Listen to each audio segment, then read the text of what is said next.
What's up, Mets fans, and welcome back to Mets pregame live and Mets versus Braves live here on Talking Mets and Rob. How is everybody doing today?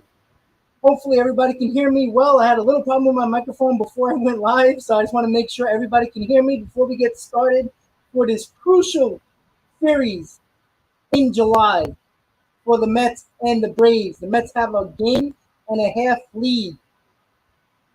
And just want to make sure everybody can hear me. So let's let me know in the comments, guys, before I keep on going. Before I talking to myself only, which is not good. So let's make sure in the comments, guys. Just let me know if you can hear me loud and clear.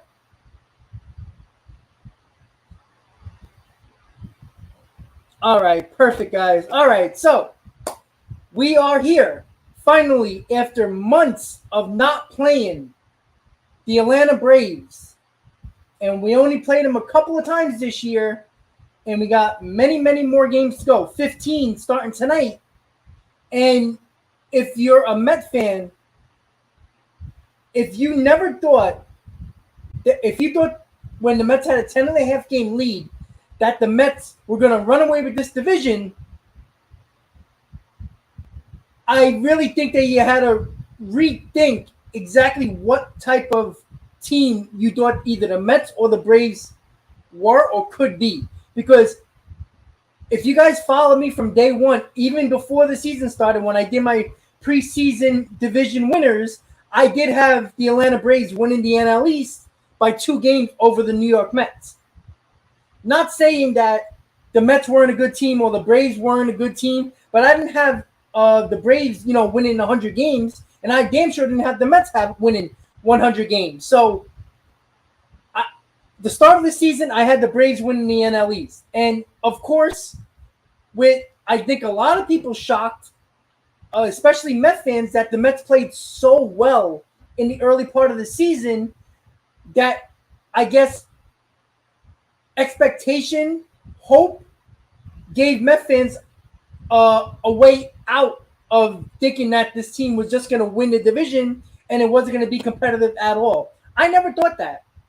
And not only did I not give that, I definitely gave respect to the Braves because they were the World Series champions. I am also one to look ahead and not look at past circumstances. Because last year, not only did Jacob deGrom went down, but he was basically our only real pitcher in our rotation, even though Stroman had a great year, but Stroman was never an ace. And then you had Taijuan Walker, who had a 7 ERA in the second half, and they didn't have Bassett. They didn't have Scherzer. And that's a big deal. And we didn't even have Carrasco until late August. So the Mets had no rotation last year. And even with the Mets playing 500 ball over the last month and a quarter, the Braves have been playing historically good over the last month and a quarter. I think they have 9 losses over the last 35 games. And that's why they're back in this race. Not because the Mets played bad. The Mets finally played 500 ball over maybe a game over 500 ball over the last month and like a week. And I don't think anybody could have projected that the Braves would have went on a 14-game winning streak and win 27-9 over the last 35, 36 games. But it was always going to be a battle. I always thought the Braves were going to make it interesting. And I didn't expect to run away with the NL East because it has nothing to do with past experiences with the Mets in the choke job in 07 and 08 or last year. I wouldn't call last year a choke job because they did lose the best pitcher in baseball without anybody that can fill that spot. So it was not only did the Braves, and we're going to talk about the Braves and why I think the Braves front office is a step ahead of the New York Mets in just a bit. But when it comes to the the Braves, they do a lot of things right. And I'm not talking about fundamentals or anything like that because they can have their moments where they can botch the ball as well, but they're a very good defensive team. What I want to talk about when it comes to the Mets, and I think they're a step ahead of the Braves they're a step ahead of the Mets, is because it is. The Mets have a clear need. that is a power bat in the lineup. That is a DH or a catcher or somebody who can provide that spark that you can bring up before a trade deadline. And once again, the Braves show why their front office is a step ahead of the Mets. Not saying the Mets can overall at the end of the season do a better job when it comes to a trade deadline or call-ups, but here are the Braves again. They brought up Will Harris. They're an organization that doesn't care about service time. Not saying that the Mets care about service time at this point. I don't think they do, but it just shows that there is no mistake. If you look as soon as Michael Harris, excuse me. When Michael Harris was brought up from the minors, and yes, from AA, that's when the Braves started to take off. So it took that spark from Michael Harris to actually get the Braves going. And you can make the argument, Acuna came back. Swanson is having his best season. You can talk about Olsen playing well. You can talk about many players playing well. Riley, who I think scares the hell out of me because he is the Mets killer on this Braves team. I truly believe that Michael Harris was the main reason to provide that spark the Braves needed, because I think the Braves were going through the motions for the first couple of months of the season. And I don't want to hear anybody say, Acuna was injured, because the Braves won the World Series and went through a quarter of last season into the playoffs, into the World Series, without the best player in Ronald Acuna Jr. So I don't want to hear Braves fans say, it's because Acuna came back and that's when they started taking off. Look at the record. It wasn't because of Acuna. It was because Michael Harris provided that spark amongst Swanson having his best year as a Brave, and Riley, who has continued to ascend in his career. So there's no mistaking that, and I'll say this until the cows come home. Ronald Acuna Jr. is a great player, but he is not the spark that provided this run for the Braves. He's a part of it, absolutely. He's productive, absolutely. But it was Michael Harris who provided that spark that the Braves desperately needed. Was it just running through the motions because they won the World Series? They're one of the teams that played longer than everybody else. It could have been a little fatigue. Maybe you need that young player to come up who has that drive, who is hungry to get to the pros and show he can be there. In Michael Harris, who's been excellent for them. He's going to win Rookie of the Year. No doubt about that. And that's why I think the Braves are a step ahead when it comes to the Mets, because the Braves know they needed a spark.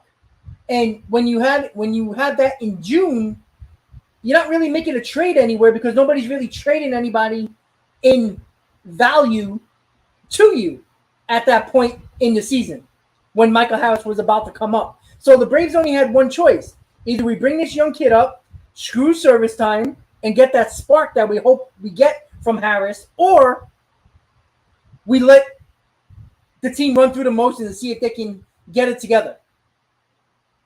But on the Mets end, when they clearly need a bat in that lineup, a power bat, power bat, something to spark this team. You know what? How about bringing up Vientos and Alvarez? How about making Escobar think second about being on the bench because Vientos is hitting? Or Alvarez making it a little bit harder for Nito to get in the lineup and McCann before he got hurt into the lineup.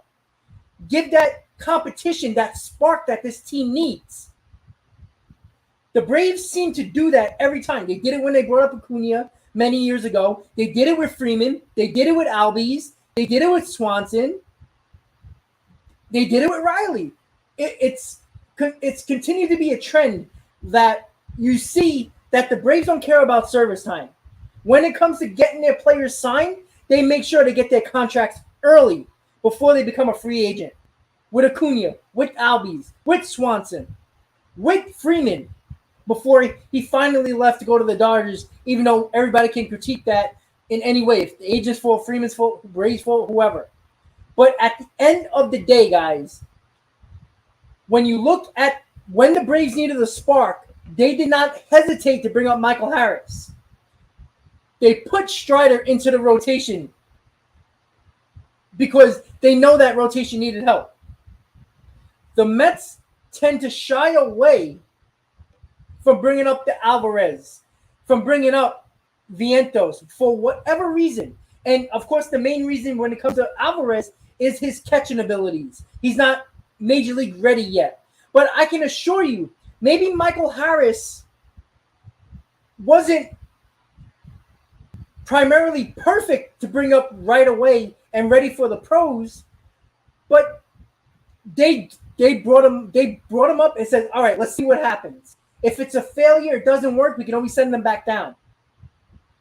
But it provided the spark this Brave team needed, and it made him get back in this NL East race. Even though I thought the Braves are going to come back in this race anyway, I think it made them just that much better.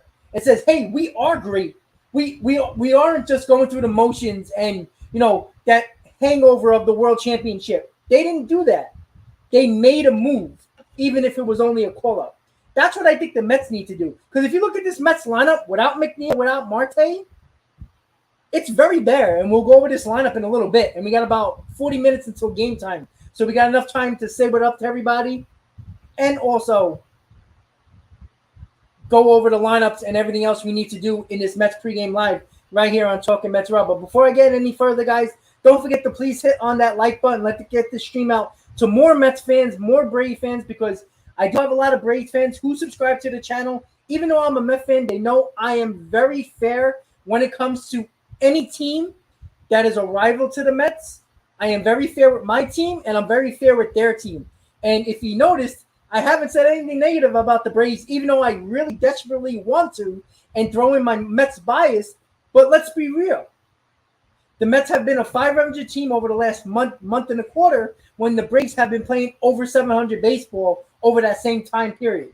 So that's exactly what I think about the Mets and about the Braves front offices. How the Mets, for whatever reason, are still skeptical or shy or scared to bring up their top prospect, or at least one of those top prospects, to give a little spark to this team.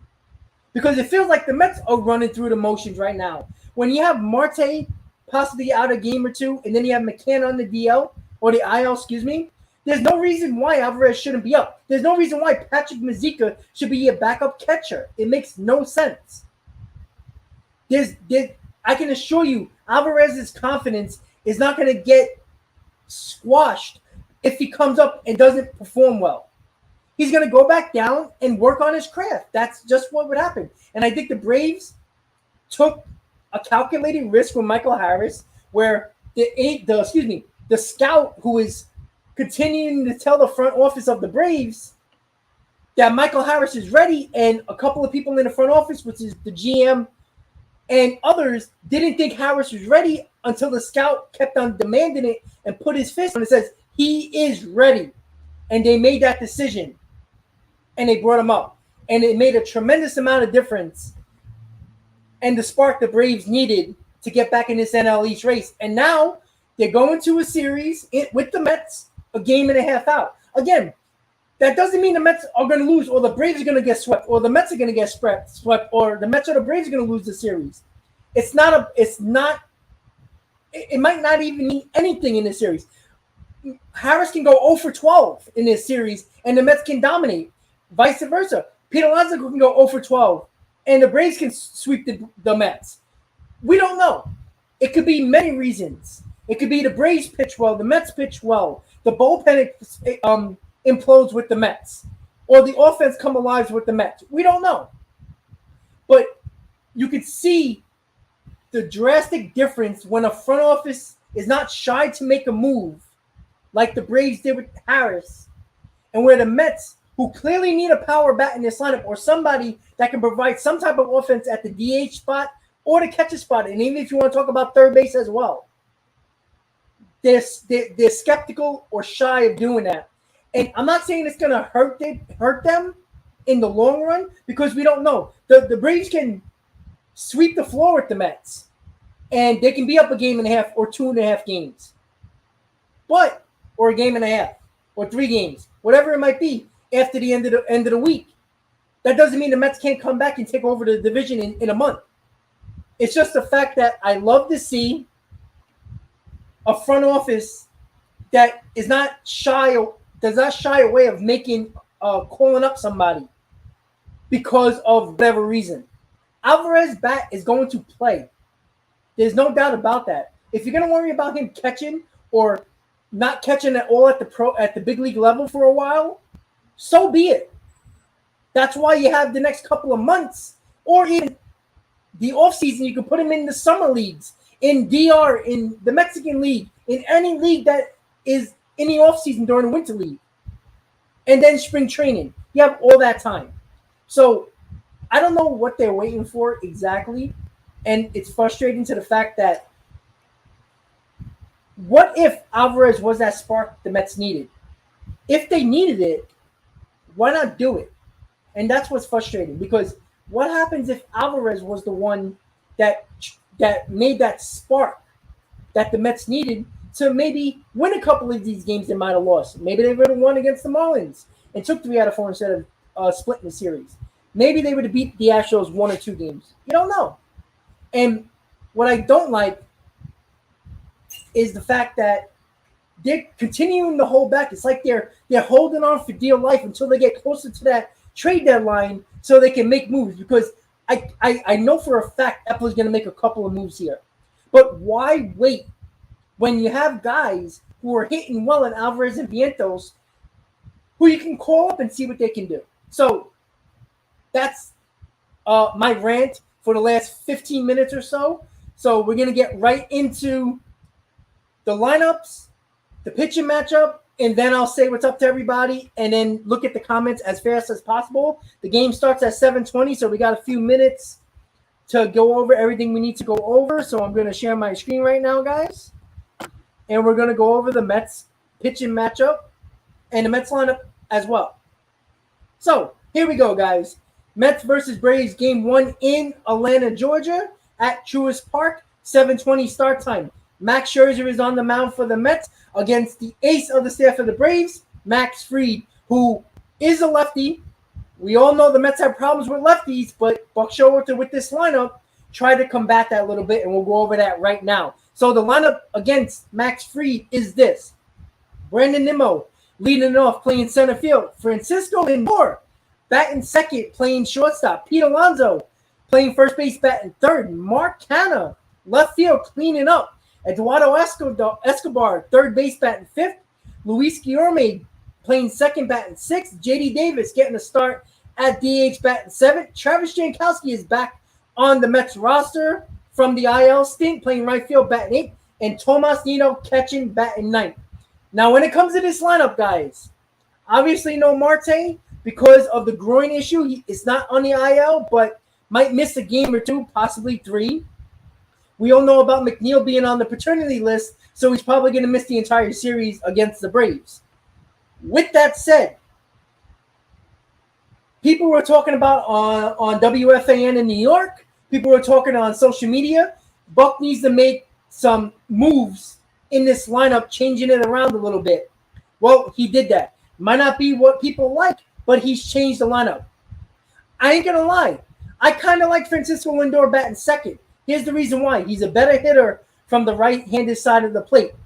He's batting right-handed because Fried is a left-hander. I like Francisco Lindor as a right-handed batter. He seems to have better swings at right-handed, and I think he'll work well in this game at batting second. Pete Alonso, I like third. He gets an extra at bat most likely, and on top of that, Mark Canha is a guy who takes a lot of pitches. He can be very clutch, and you want to get them guys on base for Mark Canha. That is one. Escobar, I don't really like fifth. I'm not really sure why Buck put him fifth. I'd rather would have moved J.D. Davis in the fifth spot. Considering that J.D. Davis, I think, has been hitting better over the last week, and he hits lefties very well. Moving Escobar down, I would have liked a little bit more. And Travis Jankowski and Nido 8-9 is fine, no matter which way you wanted to put it. You know, even I would have actually thought about putting Jankowski second, only because with his speed, his bunting ability, moving Nimmo over when he gets on base. But again, it's not the end of the world. Again, you're missing Marte and McNeil, who are 2 big pieces in this lineup. But I see what Buck's trying to do, trying to get a lot of righties in there for against the lefty Max Fried. So that's what I'm thinking he's doing. And it's not ideal. But again, you're working with two guys that you always have in your lineup that is not going to be in the lineup for at least 2 games, possibly 3. So with that said, let's see who's Max Scherzer's facing for the Braves. Ronald Acuna Jr. batting first, playing right field. Dansby Swanson playing shortstop, batting second. Matt Olson playing first base, batting third. Austin Riley, who is the Met killer, cleaning up, playing third base. Marcelo Duna, DH, and batting fifth. Eddie Rosario, left field, batting sixth. Travis d'Arnaud, the former Met, batting seventh, catching. Michael Harris, the second, center field, batting eighth. And Robinson Cano, who just has been traded to the Braves for cash consideration, playing second base, batting ninth. And I'm going to let you know, guys, I can guarantee you Robinson Cano will, if he doesn't get an RBI during this series against the Mets, he will definitely get on base enough against the Mets. It just so happens this is definitely a troll job by the Braves, no doubt about that. And it just so happens that it's just the Mets' luck that Cano will probably do some type of damage against the Mets. So I just guarantee that. It just feels that way. It always happens no matter who the guy is. I know Robinson Cano is well past his prime and his steroids, but he will do something in this series. I can guarantee you that. Probably in game 1. But again, you got 2 aces on the mound in Max Scherzer and Max Fried. Got the 2 Maxes on the mound. And we will see exactly what the Mets can do offensively because, let's be honest, the pitching has been mostly fine for the Mets over this 3-week stretch. The offense has been a huge problem. So here we go, guys. Going to say what up to everybody in the chat. Once again, guys, thank you guys for tuning in to Talking Mets with Rob, Mets pregame live for the Mets versus the Braves, game 1 of the series in Atlanta. So here we go, guys. The biggest series of the year for the Mets, and let's be honest, the Braves as well. We only played 4 games against the Braves, and we got 15 more to go. It's probably going to decide the NL East, most likely. The series might not determine the NL East, but definitely these 15 games will, for the most part. So here we go, guys. Going to give a shout out to everybody in the chat right now. Once again, guys, if you don't say nothing in the chat, I do not know you here. And you will not get a shout out because I don't know you here, guys. We got 76 live viewers for Mets pregame live. Please hit on that like button. Let's get the stream out to more baseball fans and Mets fans alike. So here we go, guys. We got Lane, we got Robert, we got Steven, we got Grant, a member of Talking Mets Rob. We got Infinite Animations, we got Jimmy, we got Ella, Ken, Bobby, a member of Talking Mets Rob. We got Bernard, we got Subaru, we got Cool Spin, we got Christian, a member of Talking Mets Rob, Bobby, a member of Talking Mets Rob, PJC, Butterscotch, we got Nick, we got Paul, we have Kobe, Apple Plays, Timothy.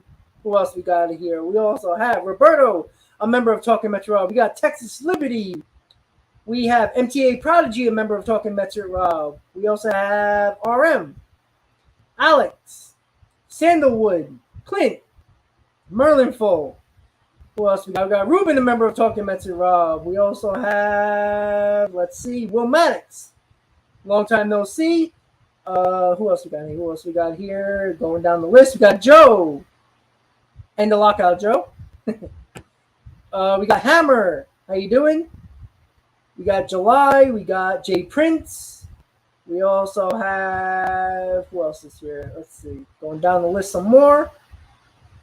Hopefully I didn't miss anybody. All right, so that's who's in the James. What's up? And Thor. How you guys doing? And Peter as well. And I am a game as well. So what's up, guys? Thank you guys for tuning in to Talking Mets with Rob. Thank you guys. If you're a new subscriber, welcome to the channel. Hopefully you keep coming back for more. Once again, guys, if you are new to the channel, I'll give you a little breakdown about the channel. As you can see here, I do Mets pregame before a live stream during the Mets game. In this case, the Mets versus Braves. I am with you throughout the entire game. Also, I do exclusively for any baseball channel on YouTube. I go live during the 5th inning while I'm attending a Mets game, either on the road or at Citi Field. I give you the vibe of the game. I give you my view from my seat. You get the in-game experience with the sound of the game and all the other stuff that comes with being at a game on the channel while I go live during the fifth inning. That's a pretty cool feature that a lot of people enjoyed. If you became a subscriber during the Keith Hernandez ceremony, I was in the 7-line Army section, which is the Big Apple Reserve, in section 141 during that game on Saturday. That was a lot of fun. A lot of people tuned in for that, and I got a lot of subscribers as well that put me over the 3,000 subscriber mark, which I do appreciate everybody getting me to that milestone, and I do appreciate it as well. And I think I also got a couple of members as well that just became a member as well for the channel. So here we go, guys. The biggest series of the year for the New York Mets and also the Atlanta Braves. The Mets have been on and off. They would score 10 runs against the Marlins and they'll score 1 or none. So they've been hit or miss, hot and very cold. They haven't been in between where they would score a couple of runs a game, even if they're struggling. They are just either very hot or very cold. And I would like to be a little bit of a lukewarm scenario here, which would make us feel a little bit better. But what can we do except you got to play the game. It's just that simple. Just because the Braves are hot doesn't mean the Mets can't take 2 out of 3. And the same reason why the Mets are playing bad, there's a possibility the Mets can get swept just as easily as they can take 2 out of 3. And I think it's going to come down to the Mets offense. I don't think there's any doubt about it. You got 2 aces on the mound in Fried and Scherzer.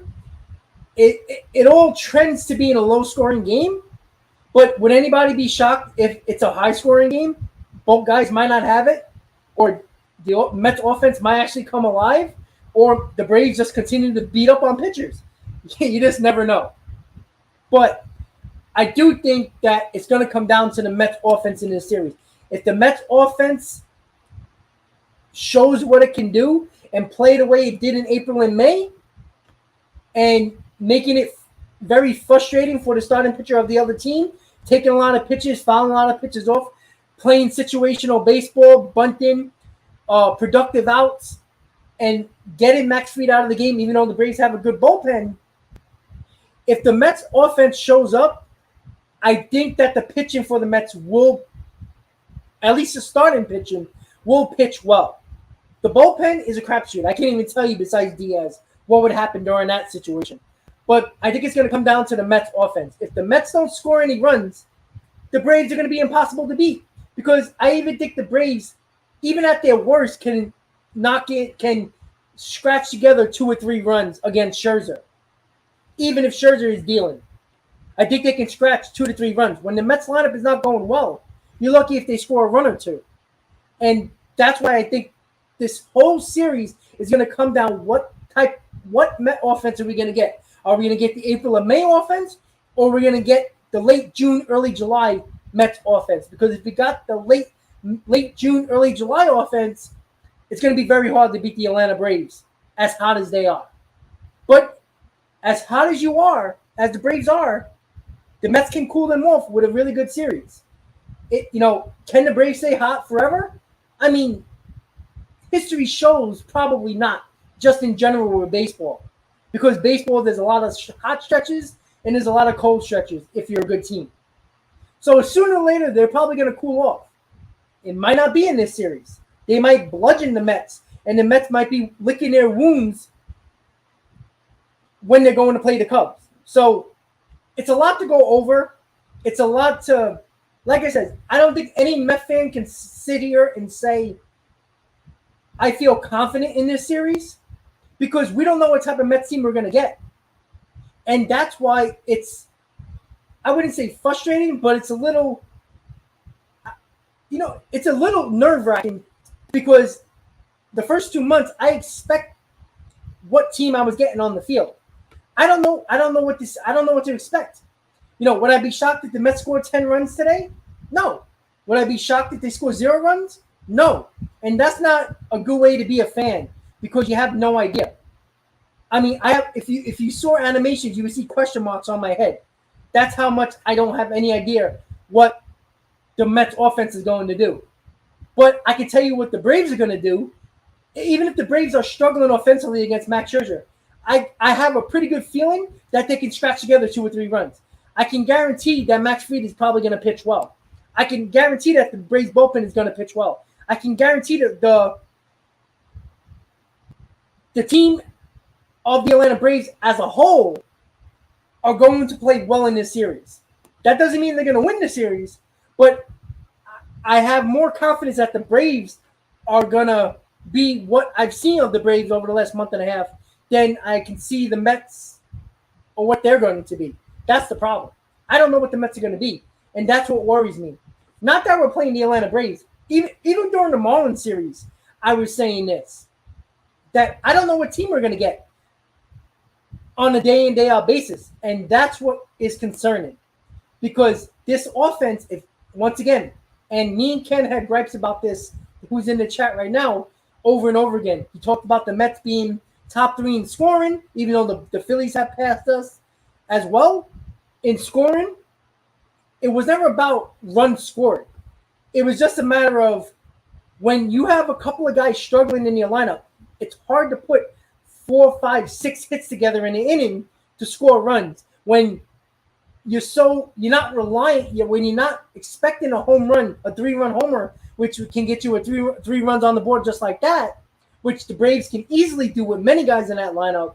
The Mets don't really have that. And when the Mets were struggling, even though they won a couple of games over the last week or so, they've won on the home run board that was a dime a dozen a couple of months ago. And they weren't putting together 4 or 5 hits to score some runs. They were getting home runs. But it was home runs for people you don't expect to get home runs. McCann, Davis, Lindor was hitting a few, which was like, oh, wow, you hit a home run. If Pete Alonso is not hitting a home run, I don't expect it from anybody else. And with this lineup struggling the way it has, who was so good in April and May by getting the runner over with less than 2 outs at third base, getting productive outs, sac flies, bunts, getting that clutch base hit with 2 outs. That's been lacking. And when you don't hit the home runs at a decent pace, that 3-run homer that would be nice to put 3 runs on the board, because it's a lot harder to hit 5 or 6 hits in a row, especially a guy like Max Fried, when you might connect on one and hit one over the fence for a 3-run homer, rather than hitting 5 or 6 hits together in an inning against one of the better pitchers in baseball, in Max Fried. So that's what's concerning about this Mets team right now when the Braves are running on all cylinders. So I'm just checking the comments really quick. Michael, a member of Talking Mets, Rob, what's up? Ella, how you doing? Manuel, how you doing? I'm just checking the comments just to see who else came in.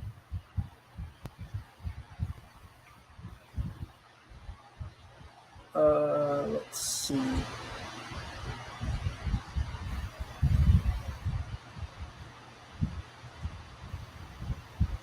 Jay Prince, yeah, Tadziel annoys me a little bit. I like Tadziel as a player, but he's definitely annoying. I think Tadziel is extremely positive, and I don't like that especially a guy who does pre and post. I like the guy who can critique a team and players a lot more than he actually does, but we'll see. Connor, when it comes to like how many games, again, I think, the problem with me, that's why I put this poll up, because I think it's so up in the air. I think a lot of people can see the Mets getting swept. Not a lot of people can see the Mets sweeping the Braves. But the poll before I went live, which I can't see at the moment, a lot of people said the Mets can win 2 out of 3. I can see that. I can see the Mets scratching out a win today because of Max Scherzer. And, with Bassett and also Peterson going in there, Bassett's a hit or miss as well. He can have a really good start. He can have a really bad start. Peterson is another one. He can be hit or miss as well. So I'm going to go with them. I'm trying to not bring my Mets bias into this, honestly, because I like being fair, even though I'm a diehard Mets fan. I think the Mets are going to pick up their game in this series. I don't know if they've been just, going through the motions because they've been in first place. They've been playing a lot of bad teams. I don't know. But I'm going to go on the limb here, and it might bite me in the ass 3 days from now. but I'm going to say the Mets are going to win 2 out of 3. I think it's going to be all close games, but I think the Mets will take 2 out of 3, and then one game that they'll lose, in my opinion, will be a blowout game. The Braves will just go ape shit offensively, in my opinion. And it's not a confident 2 out of 3, honestly. I think the Mets will win tonight. I think it's going to be a pitcher's duel until probably the later innings when the bullpens get involved. And I think the Mets are going to break it out because what the Mets have shown this year, when you least expect them to win, they win. Even during their stretching over the last month and a half, they've been around a little bit better than a 500 team. They still found ways to win games like that Marlins game on Saturday. I was at the game, and everything happened so quickly how they won that game. Like, you can't even predict a win like that. And it just shows that even though the Mets haven't been playing well, they find ways to win games that you don't expect them to win. Like, I can guarantee you, I haven't checked the odds on, I don't know if the Braves are favored to win tonight, but I guarantee you a lot of money's on the Braves tonight. And I wouldn't be shocked if the Mets find a way to win this ball game today. And not because they played well. They might get one hit through 6 innings, and then they'll find a way to score a run or two and win the ball game. That's how they've been all year, even when they were struggling. So as much as I want to bring out my Mets bias, am I confident in the series? No.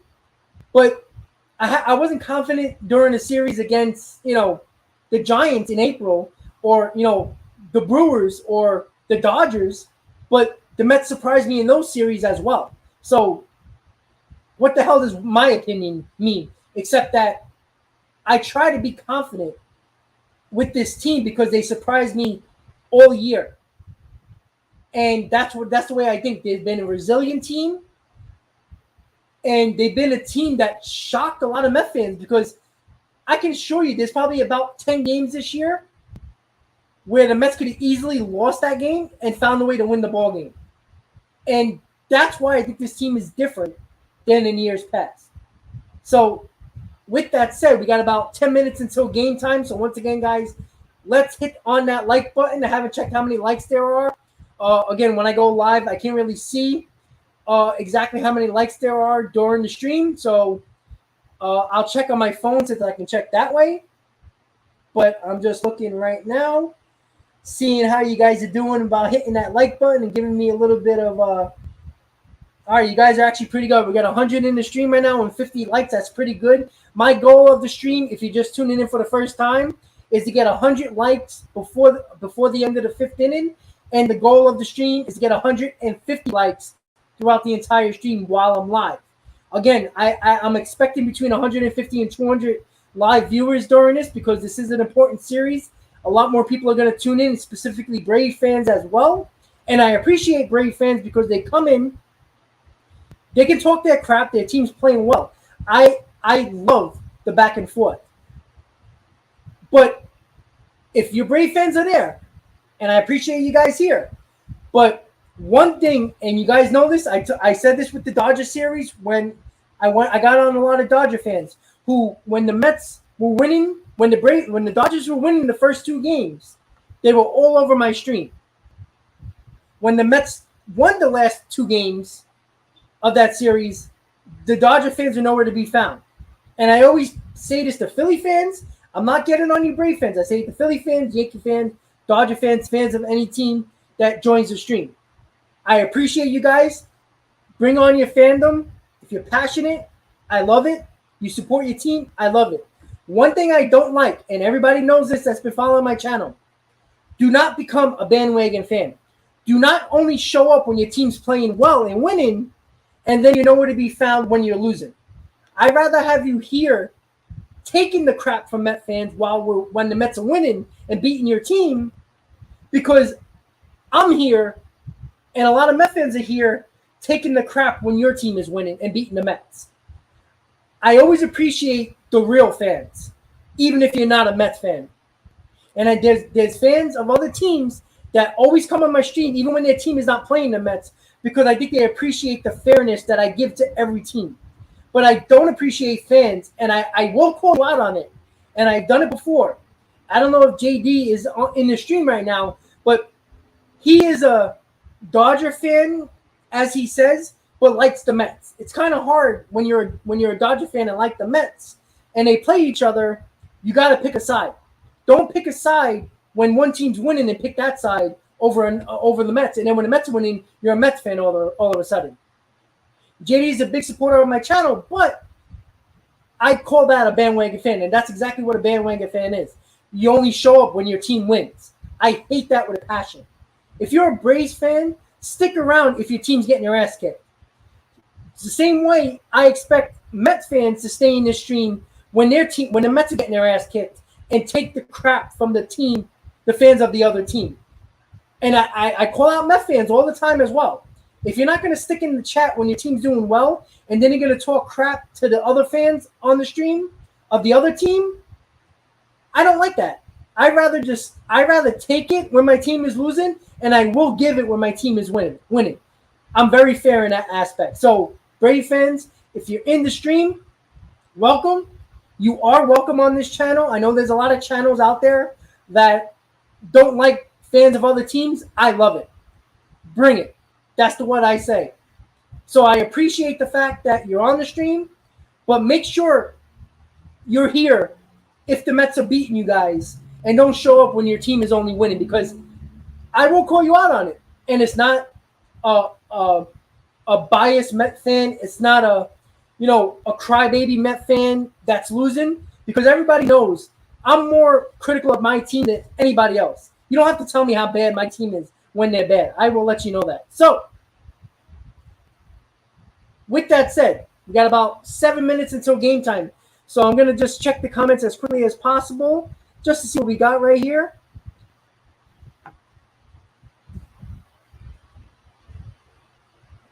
White Sox fan here over here representing Chicago. I am new to the channel. Solid content. Thank you, Will. I appreciate that. And again, you're a White Sox fan, so I believe the Mets don't play him this year. But again, I don't think I froze. If I did, I'm sorry.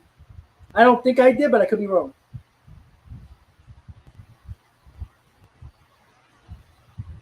I'm just checking really quick just to see.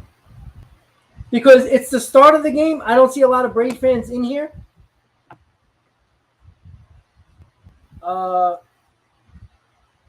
Clint, exactly. It is what it is. No matter who wins this series or dominates the series, it's not going to change. It's not going to determine the NL East. It will give somebody the upper hand now in July, but what does that really mean? Nothing. Because the Mets can sweep the Braves, and then the Mets can go, and then the Braves can easily take over the division in August. Yeah, Manuel, exactly. 29-8 for the Braves since June 1st. That's excellent. And it's almost around the same time Michael Harris came up with the Braves. Look, the Braves are going through a historic streak right now that got them back into this NL East race. Not because the Mets play bad. They haven't. They've been a little bit better than 500 over the last month and a half. So it's definitely because of the streak of the Braves and how good they have been. And it's amazing how good the Braves have been over the last month and a half. Not saying I didn't think they were going to catch the Mets or make this a division race. I thought they always were. And you guys can remember that from the beginning, from the season. I said this. Even when the Mets were up 10.5 games, I said this. I thought the Braves – I never thought the Phillies were going to make much of a run. I always thought the Braves were going to make a run. And look, competition is good. Would I rather the Mets have a 10-game lead right now? Hell yeah. But let's be honest. Baseball is a crazy sport. It's a sport where anything can happen at any moment on every pitch, every at-bat, in every game. And that's just how it is. And the Braves have been outstanding. They've been the best team in baseball over the last month and a half. And they found ways to get better even without making a trade by bringing up Michael Harris, who's a freaking stud. And it's amazing how some Met fans think they're calling this a choke by the Mets. It's not. The Braves have been playing 27 games over 500 in a month and a half. That's insane how good they've been. It has nothing to do with the Mets playing bad. If the Mets were 10 games under 500 in this month and a half, then you can say, all right, the Mets kind of blew it. But the Mets really haven't. It's just the Braves have been playing out of their minds and great baseball, not even good, great baseball. And, bringing Strider into the rotation was a smart move by the Braves organization. Bringing up Michael Harris, I talked about earlier, why I think the Braves front office is a step ahead of the Mets when the Braves are not shy about bringing up a player, when the Mets still haven't bringing up their top prospects when they should have. Big difference there. And Manuel, I'm PTSD about the 90s. Again, I'm one that does not care about history at all. It does not matter to me because the Braves were always better than the Mets in the 90s. Even if the Mets fans wanted to tell you that they were better, they were never better. They might have got the upper hand every now and then, but other than that, the Braves are always dominant in the 90s. And I'm going to still say this to the day. The Braves are champions until the Mets take it over. That's it. There's no ifs or buts about it. Until the Mets take over the Braves, the Mets fan has no leg to stand on except the fact that the Mets are a really good team this year who are playing a 500 ball, a little bit better than 500 ball over the last month and a half, when the Braves have been historic in the last month and a half. And there's nothing you can say except give them credit because you can't bash them. You can't, yes, you can always go back and forth with Mets and Braves fans based on what's going on in the game. That's fine. That's a sports fan. I love it. The back and forth is why I love baseball fans in general. Because at any moment, your team can look like the greatest team in baseball in the month, and then 2 months later, they can be the worst team in baseball, record-wise, in that month. So that's why baseball, I think, is the most fascinating sport because baseball is so long,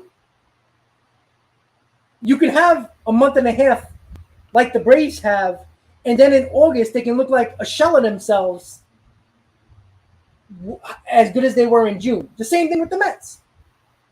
And I think it's remarkable what the Mets have done without Jacob deGrom, without Max Scherzer for 7 weeks, and keep on losing their starting catcher, even though he's terrible offensively. He's a big part of the reason why the pitching staff has been so good because of his defense. It's amazing. It's honestly amazing that the Mets are still in this spot, honestly. Seeing that the Braves still haven't taken over the NL East with all the problems the Mets have injury-wise and not playing very well is actually remarkable. Now, could the Mets have won 5 or 6 more games more if DeGrom and Scherzer were healthy from the beginning of the season? You can make that argument, but guess what? Right now you can't. Because I never say this, and when Braves fans early on said, oh, the Braves didn't have Acuna, that's why they played bad, I don't like that argument because I'm not going to make the argument why the Mets haven't been better because of injuries. I'm not going to bring that up because I always think of it, I always had the mentality next man up. Maybe that's because I played sports all my life and I always felt like anytime I was in the game, I was going to make a difference. And I think that's the mentality every player should have and every organization should have. Next man up. Yeah, that guy on the bench might not be as great as the guy that got injured, but next man up. So, guys, the game is about to start. So you know what I'm going to go? You know what I'm going to do, guys? Put the volume up. Make sure you guys can hear it. Let me know in the chat if you guys can hear the TV call from the Mets. You got Gary and Keith Hernandez, the newly retired number of Keith Hernandez, on the call today. So let me make sure you guys can hear it. And I'm going to throw game day up in just a second. Let me just make it viewership pleasant and ready to go. All right, guys. So Mets versus Braves. Max Fried is going on the mound right now. So here we go, guys. Mets versus Braves, Game 1, pivotal series for the Mets and the Braves. Let's see who's going to take advantage of this series. So here we go, guys. The volume's going to come up now. Let me know if you guys can hear it. Solid. Big curveball, big cutter.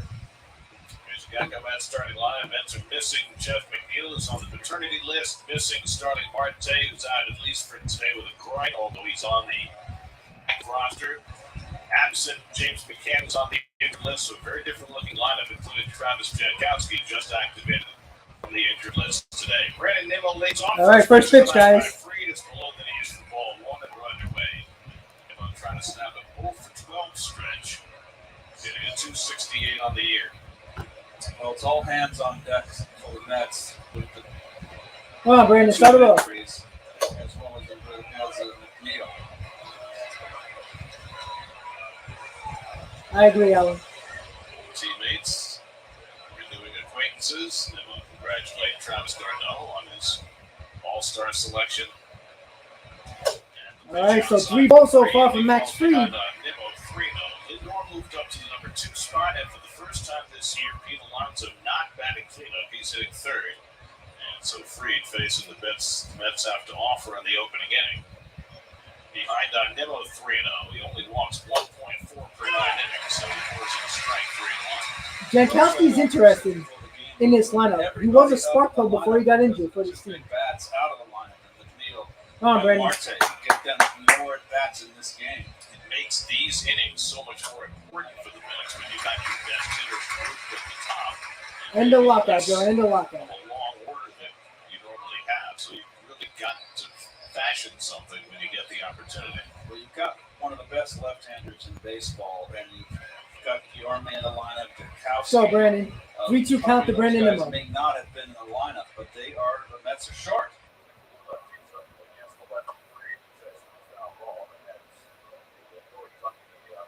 All right, so 6 pitches so far in this at-bat by Nimmo. Let's start off the game. Once again, Nimmo always working those counts. Out of nowhere, his first start for the Braves. 2 gold gloves. Very strong arm. 100% agree, Joseph. And this young Michael Harris, Thank you for tuning in. they say he's got a good arm. Nimmo's fighting it off. 7th pitch of the at-bat. Good start by Brandon Nimmo, making Fried work.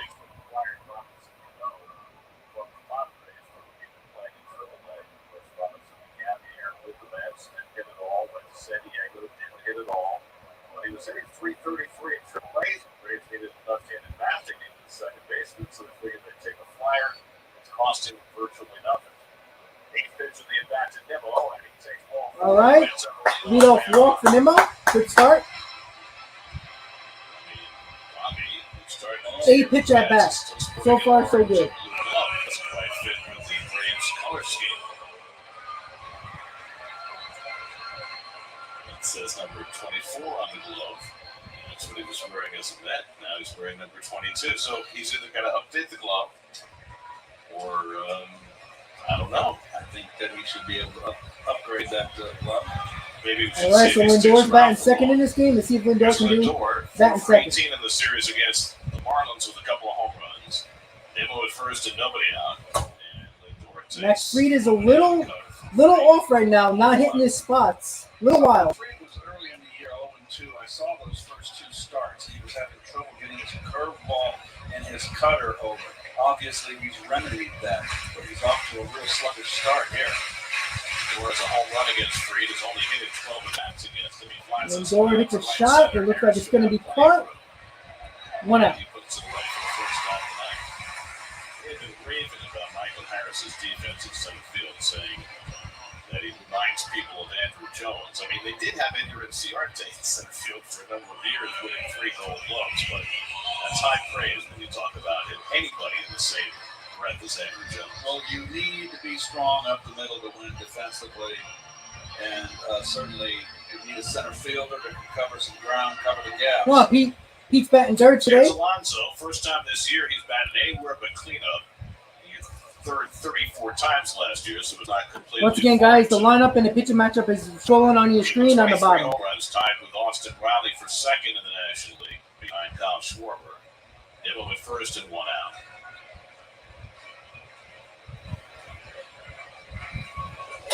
Nice curveball by Freed. Strike up That was that first curveball he got. Really They actually made the pitch on his first 11 pitches. A bit 208 coming into the game. I said that in pregame. I feel like Canelo's going to do something in this game. Homestand on Saturday. Mets facing Freed for the second time this year. You Come on, got Pete. wins for the Braves in the 4-game split these two teams had at Citi Field in early May. Braves were not playing particularly well at that time. Freed with a good pickoff move. Watch out for him.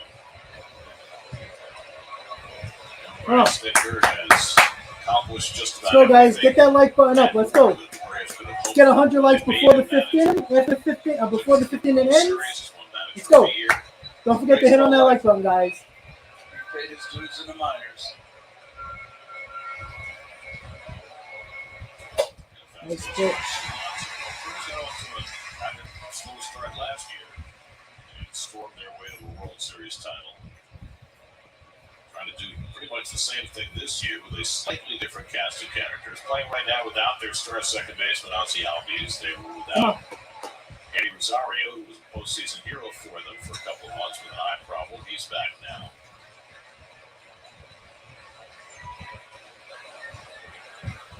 And Alonso fouled up a high fastball. Really Still 0-2. stellar for Atlanta all year. They're second in the National League. I think the Mets got to stay within themselves. They can't do too much here. Like, yeah, Pete Alonso would be great hitting a 2-run homer here. But you know what? Just get base hits. Let him work. Let Freed work. Don't make it easy on Give him. up home runs here. They're only giving up 72 home runs, which is 14th in the National League. Giving up 72 and hit 133, which leads the league. Alonso takes fastball. Oh, I don't know if that was a strike.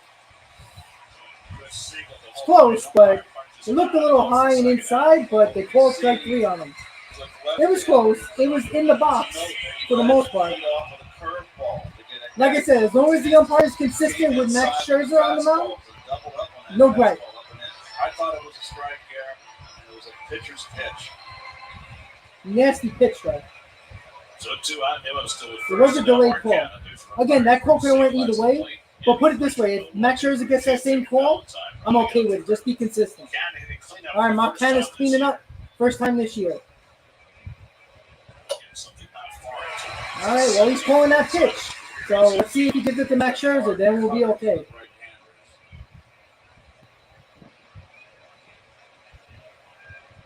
Looks like it didn't take Max Fried long to kind of zero in on the strike zone. Well, Freed, remember, left his last start Wednesday against the Cardinals with a tight glutes. That's why he came out after 6 scoreless innings in just 82 pitches. Oh, Mark. But after a couple of days, it seemed to be not an issue anymore, and they scheduled him for this start today on regular rest. Cannon 2 for 3 with a home run in his brief outings against Freed. Max is now 28 years old. 14-7 last year, 3.04 ERA. Oh, Mark. His winning percentage in his career is historically good. Here's the curveball hit in the air left center. And should end the inning. Across. It's Harris to get. And it does. All right, so the Mets didn't do nothing with the leadoff walk. We got 2 pop-ups and a strikeout. Max Fried struggled a little bit with his control, but once again, with Max Fried, you got to get to him early, just like any other race. If you don't get to him early, they find their groove, and that's when it's a hard time to hit him. So, going to the bottom of the first, there is no score. Braves are coming up in the bottom of the first. Once again, guys, don't forget to please hit on that like button. Let's get it done. 100 likes before the 15 ends, and the goal, as always in this stream, 150 likes before the stream is over. Let's see if we can get above that today. I expect at least, at the very most at this point, probably around 200 viewers when the game gets a little bit into the later innings, as always. So I appreciate you guys tuning in to Mets versus Braves live stream here on Talking Mets with Rob. Once again, guys, if you're new to the channel, thank you for tuning in for the first time. Hopefully you enjoy the stream. and enjoying the difference of a live stream during a Mets game. A lot of people do it differently. I like to give the baseball, the radio call or the TV call, along with game day up there so you can follow the game. You don't just have to watch, you can also listen as well, which is, I think, a big reason why this channel is getting a little bit bigger is because of the fact that a lot of people like the live stream because you can set your phone down, do what you got to do, and listen to the stream because you can hear the radio call or the TV call that I provide during the stream. So once again, guys, Mets gonna get done in the leadoff walk in the top of the first. Braves are coming up. Acuna, Swanson, Olsen, the top three hitters that are starting off the bottom of the first for the Braves with Max Scherzer on the mound. So let's see if Max Scherzer can pitch as well as we expect him to pitch against the big, potent Braves offense. Here we go, guys. I feel like I'm sitting on the throne.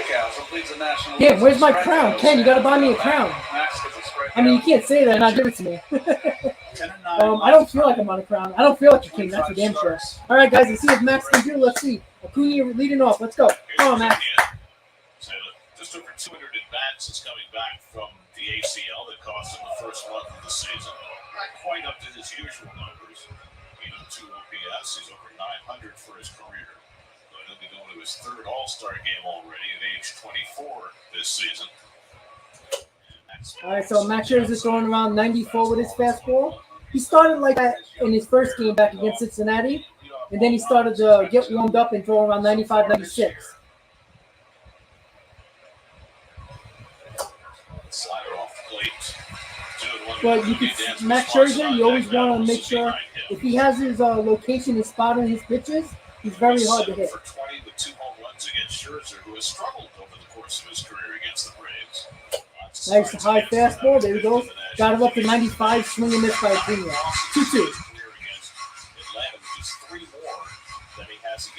Acuna got that style. Got a career 3.14 earned run average against these Braves of 3.88. All right, full count to Acuna. Scherzer's slider is a little bit off right now, but again, it's early in the game, so we'll see.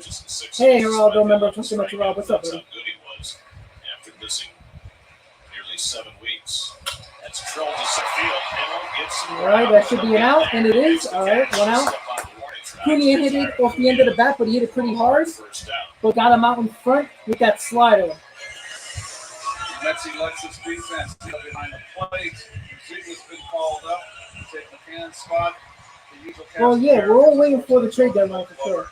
And I'll tell you what, York is not too shabby either. He could win a Gold Glove this year if he gets more playing time. Jankowski in right, he don't get hurt defensively there. He's solid out there.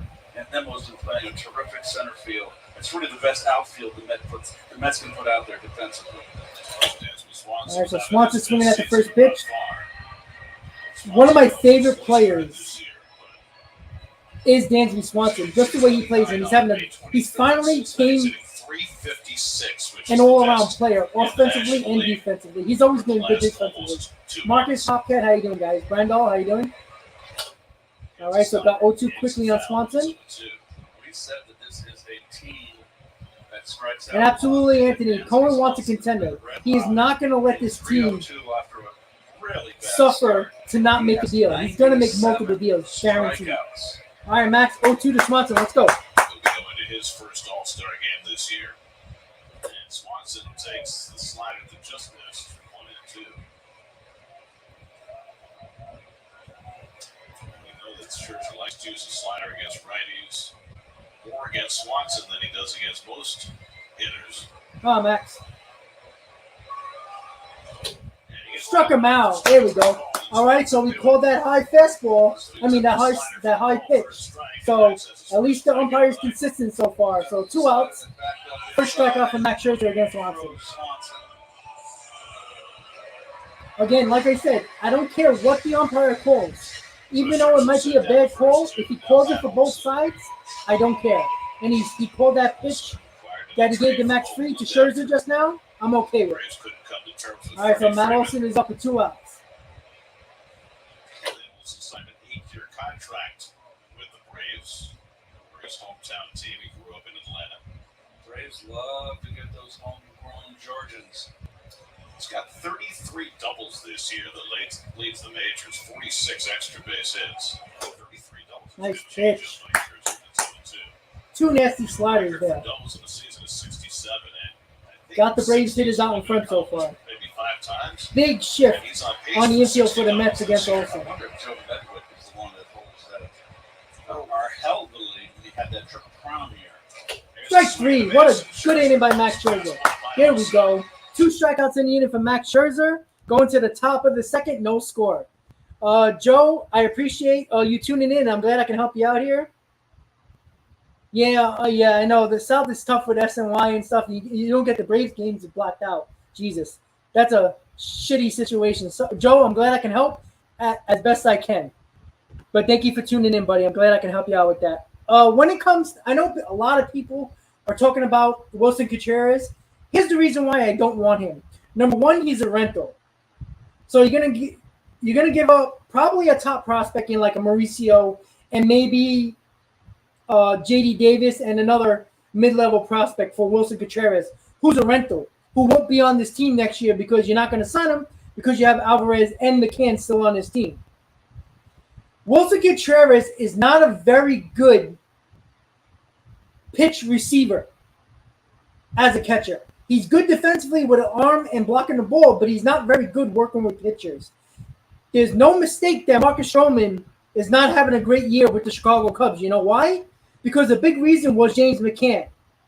And that's a big reason why Marcus Stroman is not as good as he claimed he was. And a big reason why he was good last year was because of the fact that James McCann was his catcher. Wilson Contreras can do damage offensively, but I don't want to give up top prospects for a catcher that we can probably have in Alvarez, bringing him up with that bat. And I'm not going to make that move. I'd rather use Mauricio, J.D. Davis, or Dom Smith for a big bat or 2 big bullpen arms or something like that. And I think you can get that. You can provide that big bat and get that big bat like a C.J. Cron, Josh Bell, Trey Mancini. I'd rather use the top prospect in Mauricio with those guys, not for Wilson Contreras. Because I think Wilson Contreras as a defensive catcher working with the pitchers is not exactly his strong suit as a player. All right, guys, so top of the second, no score. Mets, Braves, no score going to the top of the second. Max Fried on the mound. Stretch, but it's been a rough go for him. Just 3 hits in his last 29 at-bats. And he lines one over third, but foul. Yeah, that's the other thing, too. I don't know if the Orioles are getting closer to a wild card spot. They might not sell. At the end of May, the Mets were 10.5 in front. This is the smallest the lead has been since the 16th of April. It really hasn't been the Mets. It's been the Braves. Well, Joe, there ain't really anybody else. Everybody's not here. Miguel's not here on Martin, so that's why it's got to be the one. In early June. Escobar takes a fastball and strikes him. It's 2-1. Well, Anthony, you know what? They can be cocky. They can be very confident. Their team won a world championship. And you know what? They're hot right now. So got to give them a little bit of credit there. A little bit of leadway. Likely missed this entire series. All right, Escobar pops it up. Should be an out. Riley will call for it.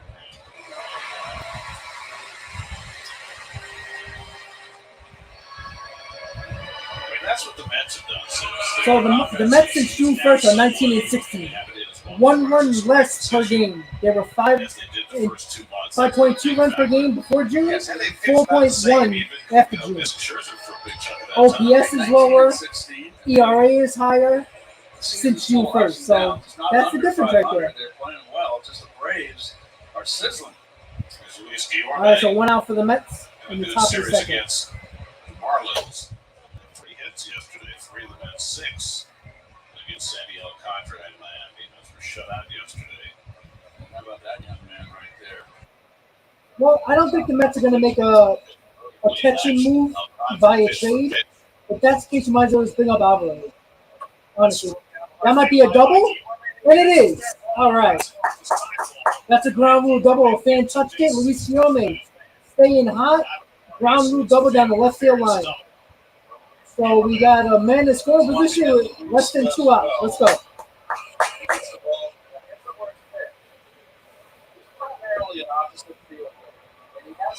Got my drink. Got my Cheez-Its. I'm ready.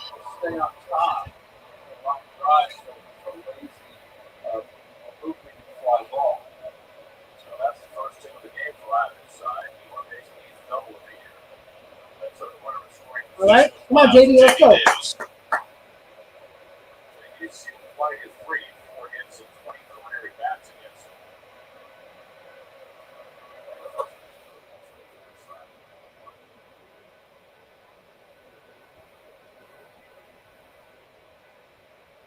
I think we would be a half a game ahead if we win today. I agree, Ken. It could be third base every day. I put a score on the bench. We're not losing any defense with Guillermo, and he's just a better hitter at this point right now. Yeah, I think you're gonna have to give too much to get Contreras. It's not worth doing that, especially when you have a catcher in Alvarez, who won't be catching every day and will be a bat that you can have at that DH spot. Come on, JD, let's go. 2-0 to JD. So Free being careful to Davis with 2 straight curveballs. Now he attacks him with a fastball. JD fouls it back. Yeah, it's all good, Robert. That's fine. You guys can have your opinions. That's all right. Manuel, that's been the problem over the last month and a half. Leaving a lot of runners in scoring position. All right, so you got a 2-1 count to JD. Man on second with 1 out. Top of the second.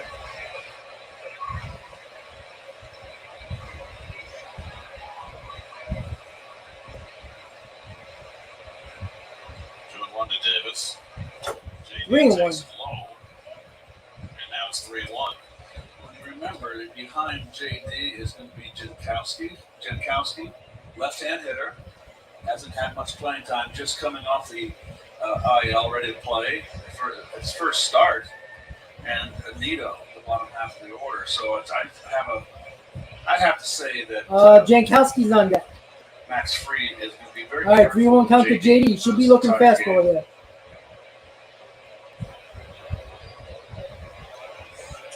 JD tries to hold on a fastball up and away. He went around. It's 3-2. Well, it was a fastball, but he was out of his zone. Folks at home, watch how he moves the glove first. Now that's part of the stretch. You can't stop, and then he puts the ball in the glove. That's very peculiar. All right, 3-2 pitch. About to come. JD Davis. Guillermo on second, 1 out. 3-2 coming. JD fouls it off. Well, as long as you do the same thing every time, right? The umpires get accustomed to that. Guys, pitchers are not batting in any spot anymore. Even in the DH spot, it's just not going to happen. Some umpires might be ready to call a ball. Right, and then once you start moving that glove. And Jake's got hurt before swinging the bat. Hyperextended elbow for everybody.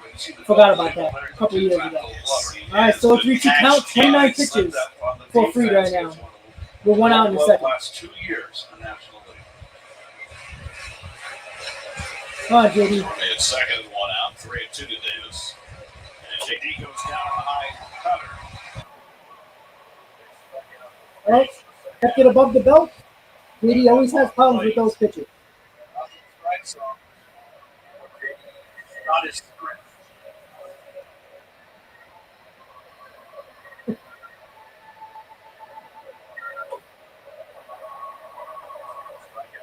All right, so Travis Jankowski, first at bat, first game for a couple of weeks now off the IL.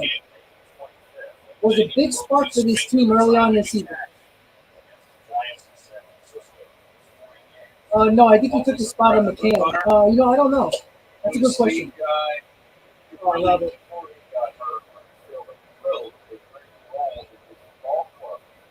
Jankowski was kind of clutch before he got hurt.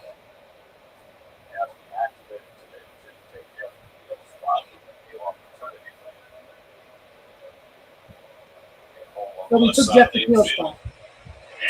Oh, and he hit him. All right. hit by the curveball. So first and second, 2 outs. And that's an even Tomas 60 for the Nido Mets. coming up. And they got 2 men on for Nido. Ken, just for that, I'm buying a JD Davis jersey. He's not Just because you said that. Just going to kind of let it there and get hit. Totally averse to that. Nope. That's perfectly legal. And Engelberg didn't want to get hit, but Jankowski didn't seem to mind. Well, That brings up Mr. Nido. first and second, 2 outs. With runners in This is where the scoring Mets position, were 2 outs so this year good is 10 in the for first 2 21. months with getting runners in 341 with for runners 2 in outs. scoring position. Struggling for as of Mr. late. Nido. See if Nido can get the job done here. The big hit in the 10th inning on Saturday. Now, you know, they made the note. What the Mets are doing, they're having long at-bats here. 33 pitches in the second inning with 2 outs. Not I know you didn't great see the amount of David pitches, Long but in not exactly where he 1986 wants to be either. in person because you were in Davey's office, and I was thinking, Come on, Tomas, let's go. did you get to see this one live? Let's grind it down to third and foul ball. Well, I must confess, because the crowd was so great on Saturday and so boisterous, and it was a close game, and no one left the ballpark. I left the park at the top of the 8th, got back in time for that inning, saw the entire inning, saw the Marlins score 2, and then saw how the Marlins gave it right So back. you saw it on TV. I saw it on TV. Again. So the last 2 times that it happened, you've seen it on TV. Yeah, but it's good luck. I guess so.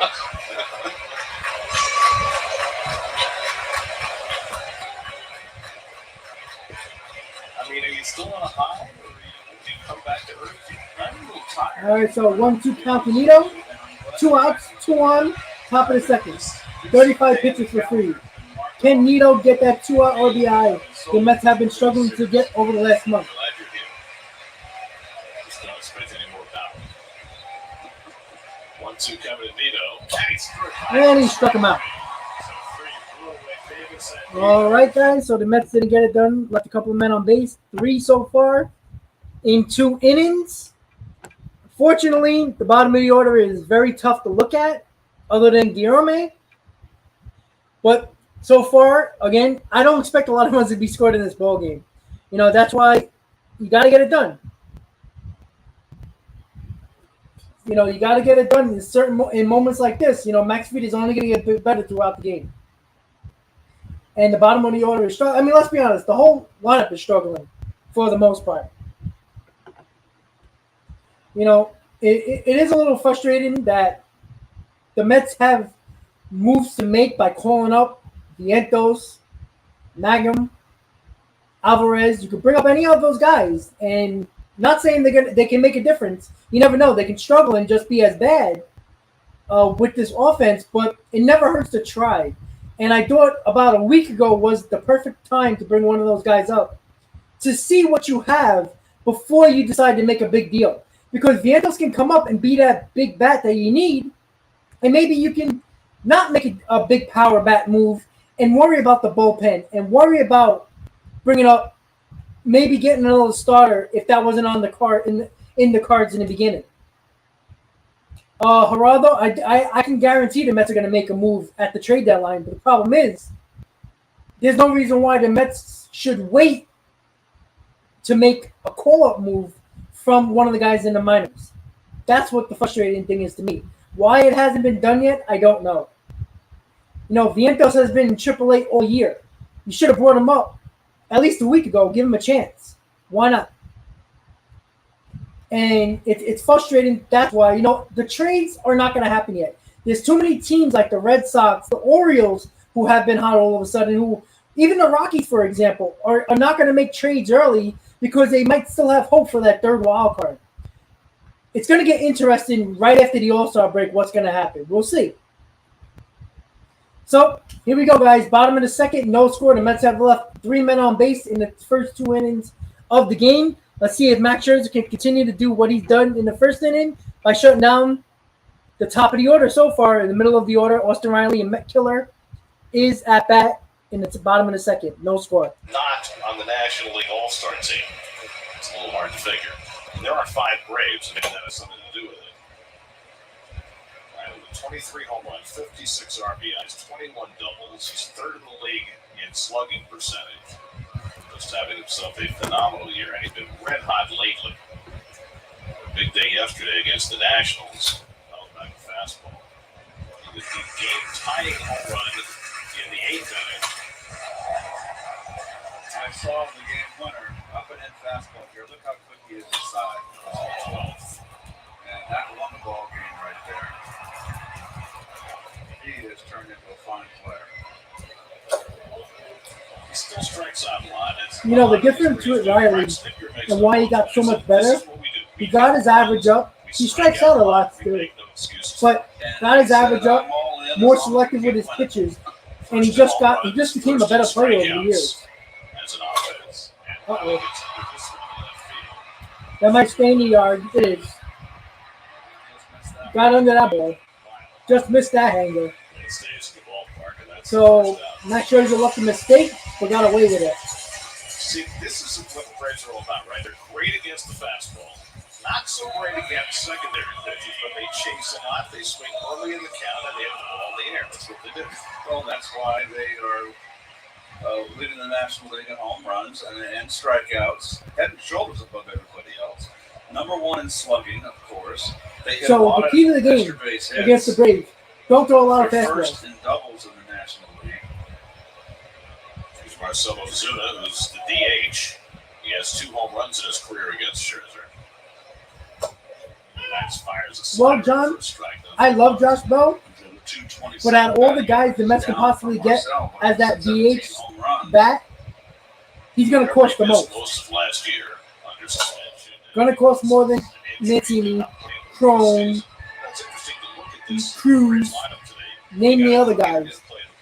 I don't know if the Mets are you going to want to give Mauricio and see him in your division? Or Mauricio, possibly another mid-level prospect, or Dominic Smith? That's where you might have to look.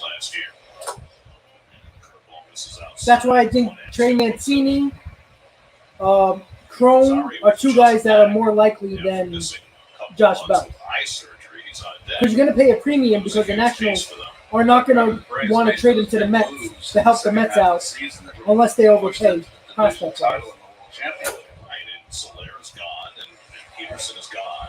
I agree, Marcus. Still here, I agree with that. Because of the eye problem, so those are the guys they picked up. And Freddie Freeman's gone, and they replaced him with Matt Olson from the Oakland A's.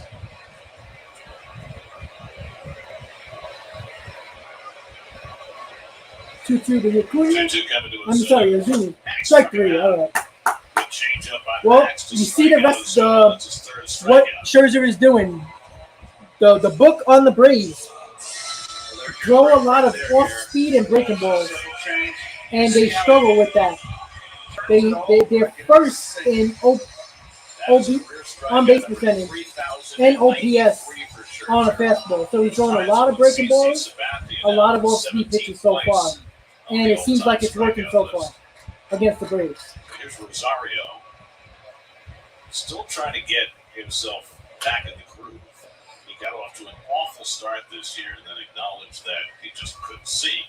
He had a serious eye issue that needed to be addressed with surgery. He's been back for about a week. He's 5 for 23 since coming back. He's one of the guys they picked up in the second half last year from Cleveland. Boy, he had a tremendous World Series. Golf's one in the air to center field. Nimmo throws a moment, but he comes So the up. Indian And retires the side. 6 up and 6 down for Max Scherzer. Now it's Max Fried's turn. All right, guys. So far, so good from Max Scherzer. Through 2 innings. Controlling this Braves potent lineup. And you can see what he's doing. SNY showed a stat. If you're not watching SNY, you can't. I'll just tell you what they did. They showed a stat where the Braves are 14th in OPS and slugging against non-fastballs. Off-speed pitches and breaking balls they struggle with. And fastballs are number 1 in the league in OPS and slugging. So the key to the game, obviously, the plan is to go after them with a lot of breaking balls and a lot of off-speed pitches. And so far, that's what Scherzer is doing, and he's successful with it. Again, Scherzer is so smart. If he knows that they're waiting on curveballs or breaking balls or off speed pitches, he'll ride up that fastball if he needs to. So the problem with a lot of teams and a lot of pitchers is that their breaking ball and their off speed pitches are not that good. So to combat that, they got to throw a lot of fastballs. And I think that's been the key on why the Braves have been beating up on a lot of teams, because pitchers don't have great secondary stuff, and they got to rely on their fastball. Or they get behind in a count and got to throw that fastball, with the Braves are lethal against. So when you got veterans like Scherzer and Bassett pitching in this series, and we know Bassett is not a big fastball guy, he throws everything else in the kitchen sink at you other than his fastball. That's why I think Scherzer and Bassett have very good chances of doing well against this lineup, because of the off-speed and breaking ball pitches that the Braves are not that good at. So far, so good for Max Scherzer through 2 innings against the Braves lineup. We're going to the top of the third. No score. Matt Fried pitching well, but the Mets are close to getting him to 40 pitches so far, just starting the third inning. So that's a good start for the Mets offense. Even though they're not scoring runs, they're making him work. So top of the third, Mets are up. Top of the order for the Mets. Max Fried on the mound. Here we go, guys. Morton and Bassett, very similar style. Just so you know, David Peterson is pitching tomorrow for the Mets.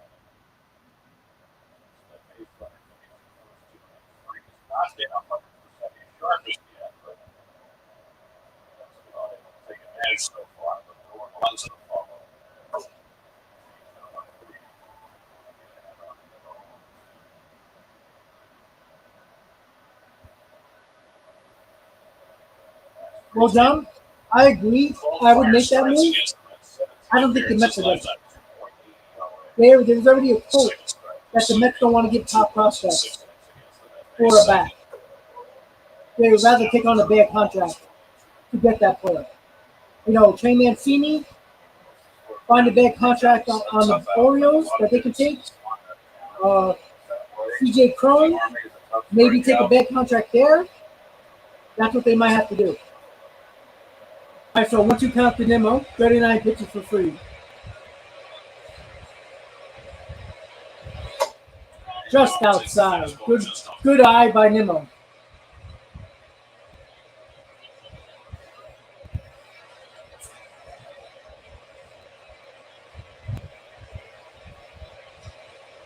Fried, now 28 years old, originally drafted by the Padres. Braves got him in a deal for Justin Upton 8 years ago for that turned out. All right, Nimmo fighting off, working another count against Fried. I think Nimmo in his 2 at-bats in 3 innings already put together like a 12-pitch at-bat. Do 2 at-bats so far. That's a good at-bat so far for Nimmo. Padres were reluctant to give up Fried, who was the 7th overall pick. Did they, Christian? I haven't heard that, but if they did, well, I'm not shocked. But I don't think the Mets want to give top prospects. All right, ball 3, another full count to Nimmo. Another good at-bat for Nimmo in his second at-bat. Second most wins in the majors. I mean, his one-loss record is 49-20, which is historically good. In fact, it's the best winning percentage in history for a left-handed pitcher, with at least 6 decisions.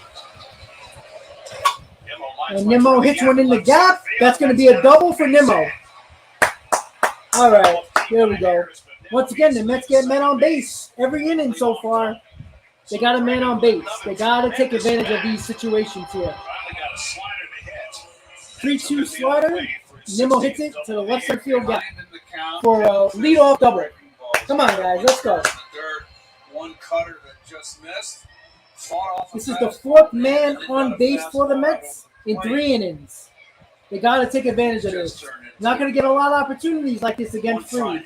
Got to take advantage of it. The average is not reflecting it right now when it comes to the game. Andy agreed. But there's your signature Nimmo running everything out. Well, Ken, I don't know about that, but that's Brandon Tierney for you. Come on, Frankie, let's go. Get hot now. Let's go. We need you. Lindor's got to get it going here. Outfielders as much as anything else. Lindor flying out to center his first time up. Here's another one of those spots. You got your big hitters up.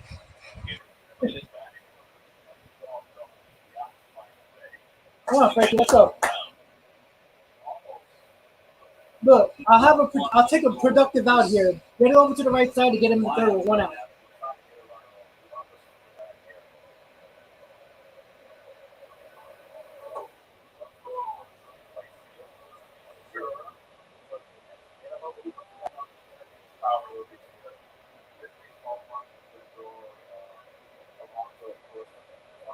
Possibility, Joe. But Lindor's got to look to go the other way here.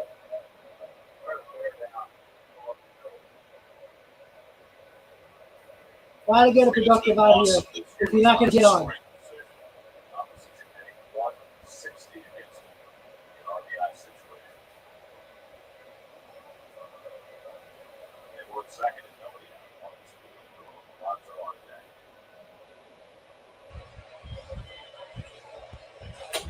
All right, good eye, 2-2 count.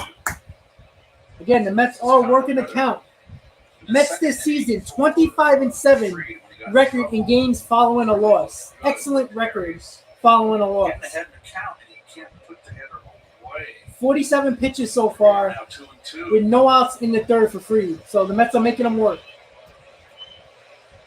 Damn, the curveball fouled off. Fried is not strictly a strikeout pitcher by today's standards. See my jersey's falling a little bit, but that's okay. It happens. Like the guy the Mets saw yesterday, what he is a workhorse. Alcantara leads the league in innings. Fried is third. He's already worked 107 innings this year. And he's a screen being too. Oh, Frankie, let's go. 6'4", 190 Productive at bats. That's what I want to see here.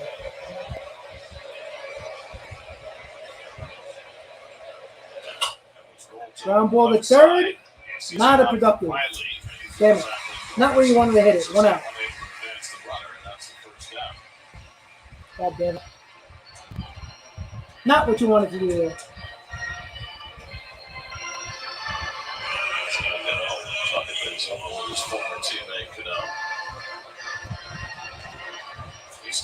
All right, so Pete Alonso batting third tonight.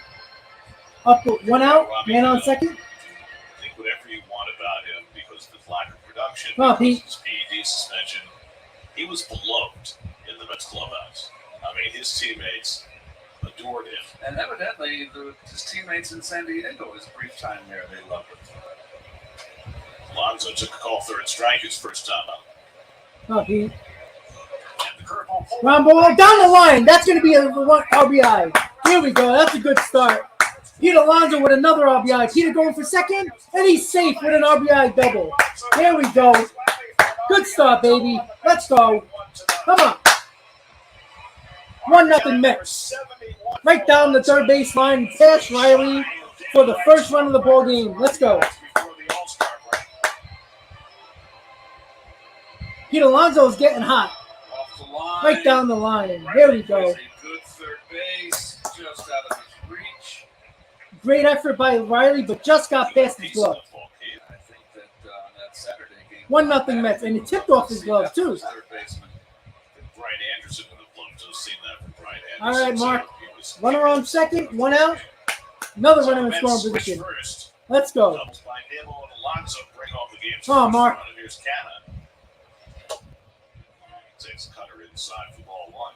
Canna flying out to center his first. Pete Alonso just amazing this year. 51 pitches for Fried. Making him work deep in the count. Making him work, not making it easy for Fried at all. To advance the count. That's what we got to do, guys. Got to put pressure on his team. Fried made some really good pitches in that second inning by blowing fastballs by Davis and Nito for strikeouts. So huge to give a lead to Scherzer. The A game for Fried so far. Marcus, I like Alonso in that third spot too. I really do. He came out of his last start with that glute tightness, and you never know what factors. All right, 2-0 count to Mark Canna. 52 pitches for Fried. Mets lead at 1-0. Man on second, one out in the top of the third.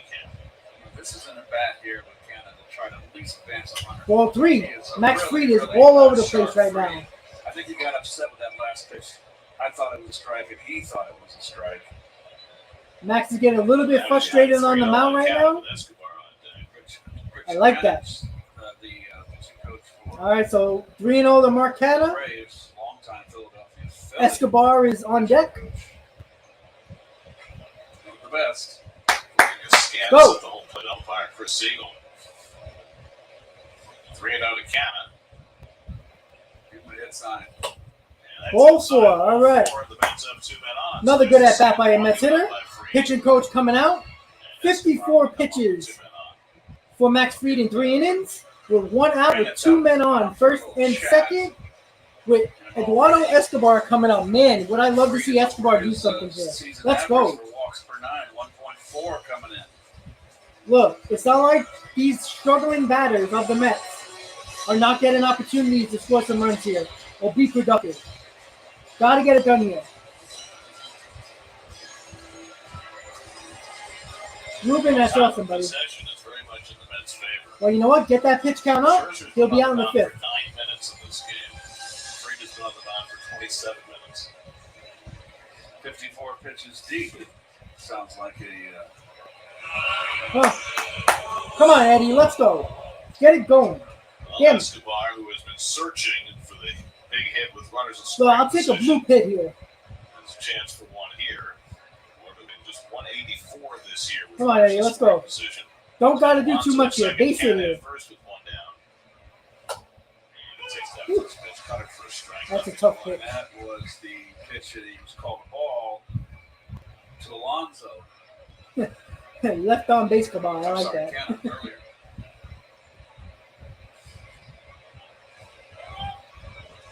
Come on, Eddie. Let's go. Escobar, 2 hits and 9 career at-bats against Fried. All right, good. Nicely by Darno. Nice block by Darno. Ball strike. Well, he's really, really laboring. There's Travis here on the nice block. It's so nice to see Travis Darno blossom into the player he has become. He came up to me and said, I started going the opposite gap. Just stopped trying to hit home runs. They were telling me to hit home runs.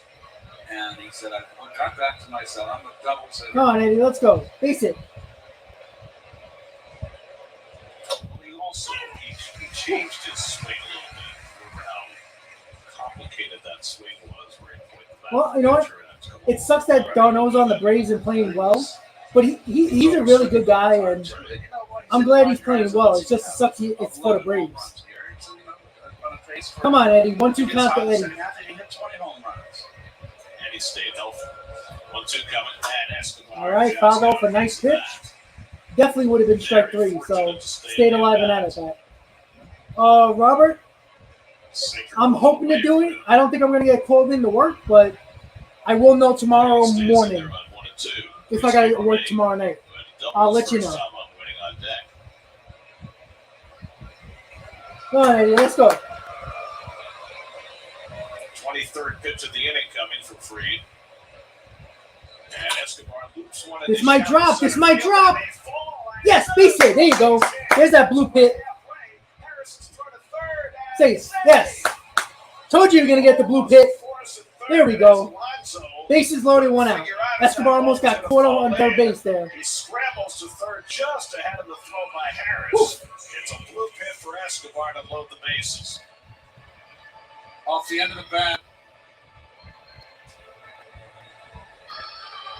I'll take it. Clearly drops. It was a late read from Pete. He was doing everything right by going. All right, so bases loaded. I'll take a blue pit. I'll take it.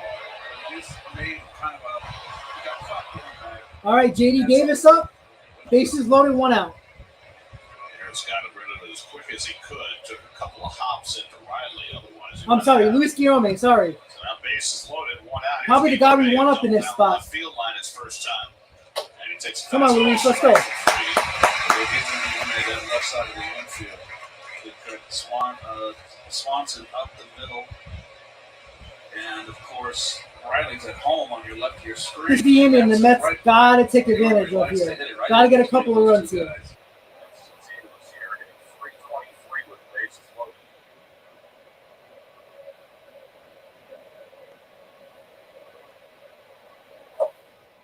Ooh.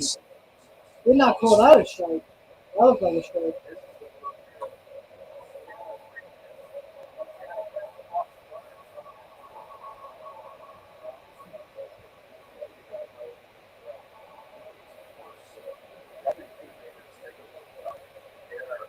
Come on, Luis, let's go.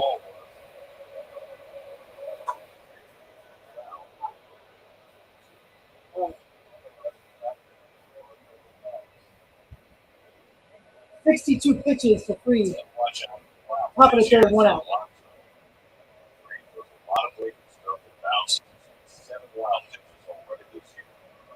Come on, Luis, let's go. Base it.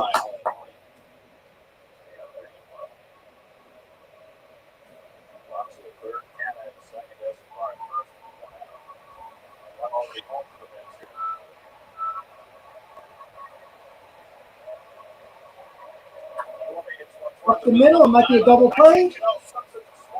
See? Yeah, he beats it. That's a run in second. That's a second run. Oh, it's close though. Let's see. Is it a double play? It's close.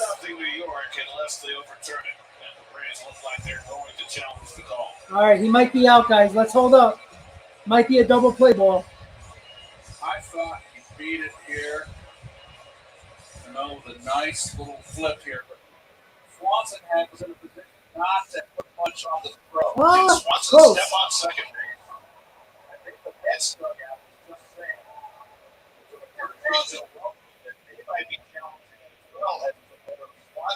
Close. I don't know if it's enough to turn it though. So Swanson might have not took second base. He did get it. Yeah, it looks like a tie. I don't know. It's close.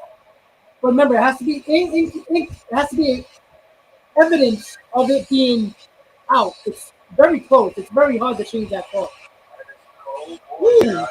I don't know. That's hard to change the call though. When call is safe. That's tough. It's a good challenge by the Braves, but it's close. I don't know if they have enough evidence. Well, we're going to see it right here. Let's see. Oof. I think he's safe, dude. It's close, man. I think it's a tie base. Oh, Gary, I think he's out with that one.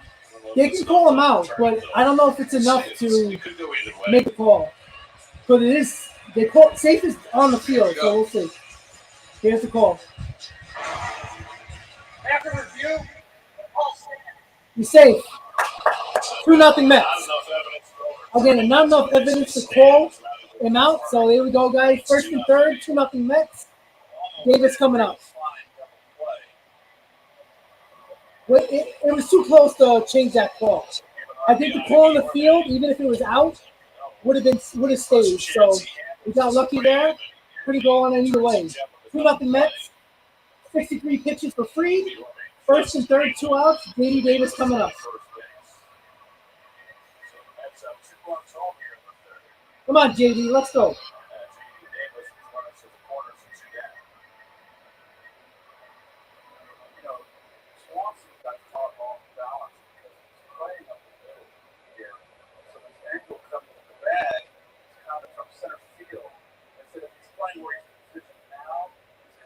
Exactly, Corey. If he would have called them out, the call would have stayed on the field for sure.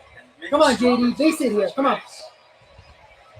Maybe he turns away from an inside fastball. Follow me what I'm saying? Absolutely. And it's one of the problems, turning plays out of the shift. You have different angles that you're not necessarily accustomed to that you have to contend with, and it affects the way you try to turn double plays. Davis struck out in the high fastball his first time. He pops this one up. Get out of play. Get out. Get out. He's going to get it. All right. All righty, guys. So the Mets did a little bit of damage. Got 2 runs out of that. Turned into double play. Gave him that second run of the ball game. It was this call stand safe at first. So the Mets lead 2-0. Give a 2-0 lead to Max Scherzer going to the bottom of the third.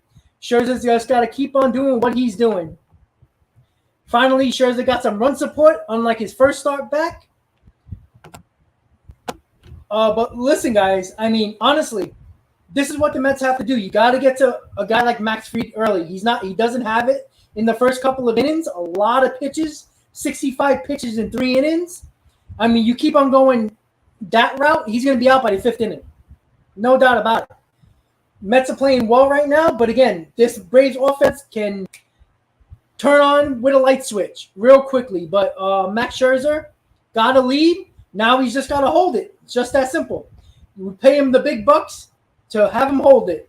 It's just like that. My jerseys are flying all over the place here today. Oh, well. It happens. That one's when you got the AC on, right? Yeah, exactly, guys. Like I said, it would have been bad if we only got 1 run. God forbid, no runs. 2 runs, I'll take with 1 out and men on base. I'll take that. No doubt about it. Yeah, I'm glad Pujols is participating in the home run derby. You never know. You might hit lightning in the bottle. Of course, I want Pete to win, but it'll be fun. And Acuna is going to be a part of the home run derby as well. Christian, let's break that light switch. Once again, guys, Mets lead 2-0. Going to the bottom of the third. Max Fried throwing a lot of pitches, 65 pitches in 3 innings. So the Mets have been doing exactly what they need to do against Max Fried. Once again, guys, don't forget to please hit on that like button. The goal is 100 likes by the time the 5th inning is over and 150 likes throughout the stream for the rest of the stream, guys. So let's make it happen, guys. Thank you guys for tuning in. Mets versus Braves. Live stream right here on Talking Mets and Rob. Max Scherzer on the mound. 2-0 Mets. Bottom of the third. D'Arnaud is leading off. He's retired all 6 to face him. He faces Travis d'Arnaud starting the home third and gets slapped for a strike, 0-1. Travis going to the All-Star game for the first time, and he has destroyed the Mets when he's had the opportunity since he left. He was that one foul. Terry, David Peterson. 385 average against the Mets. Sorry, Luca. We got 98 already. Sorry about the audio. Give me a second. They're not talking very loud right now. So. All right, another strikeout for Scherzer. So Scherzer makes quick work of d'Arnaud.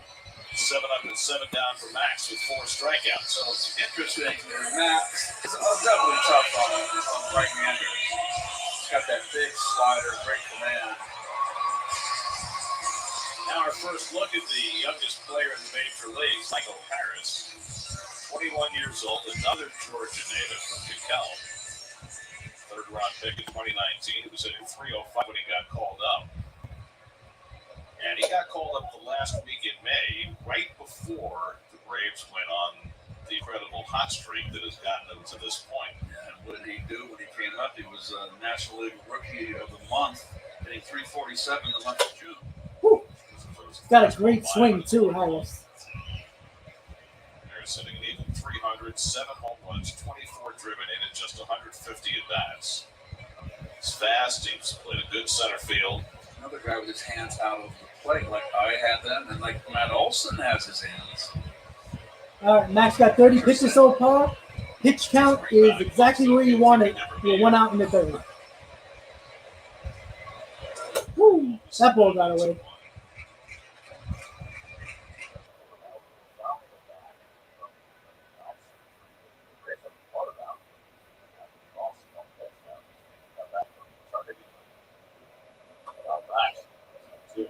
So Harris was on that pitch.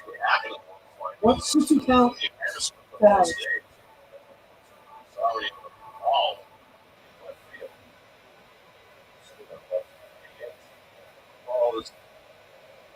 Not hitting for average this year, but power.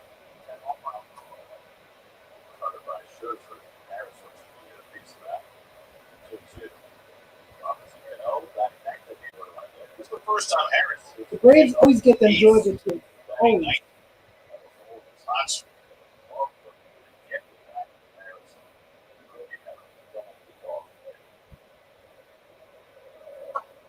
That's a pop up.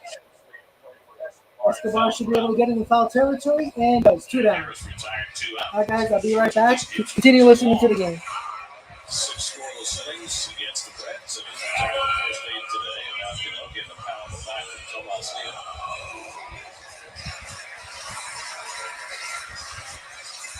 Kind of a tepid response for Cano from the Braves fans. I think it's just coincidence that Cano happened to arrive with the Braves today, but it is kind of interesting, isn't it? I mean, the Mets are paying the vast majority of Robbie's salary, and the Braves are paying a pittance. And here is Cano competing for the Braves in important games against the Mets. So it's 74 at bats between the Mets and Padres at just 149, but he was hitting 333 in AAA. Braves figured they'd take a flyer on him. That's it on the ground sharply. York can't flag it down. Cano is the first at the Of course, Cano gets the first base hit. Jesus. Play that York often makes, but it's got to be a base hit for Cano, I'm sure. York should have had that, but.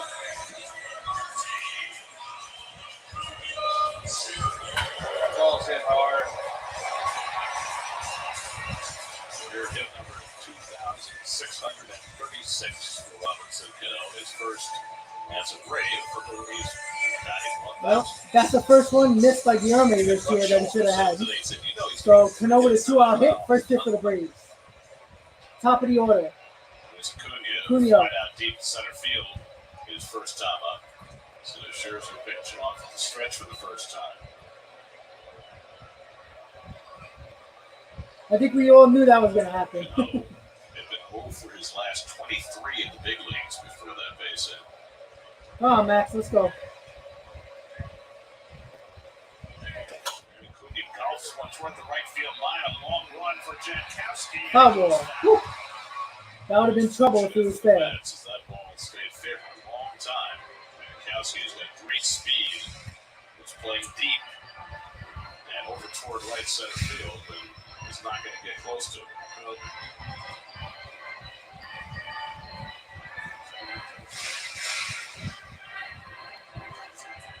Matt Scherzer, 3 Cy Young Awards, 2 no-hitters, one of those against the Mets. Brought here for his pedigree, the largest annual average value of any contract in Major League history. All right, let's go. He's been worth every penny so far when he's been healthy. Yes.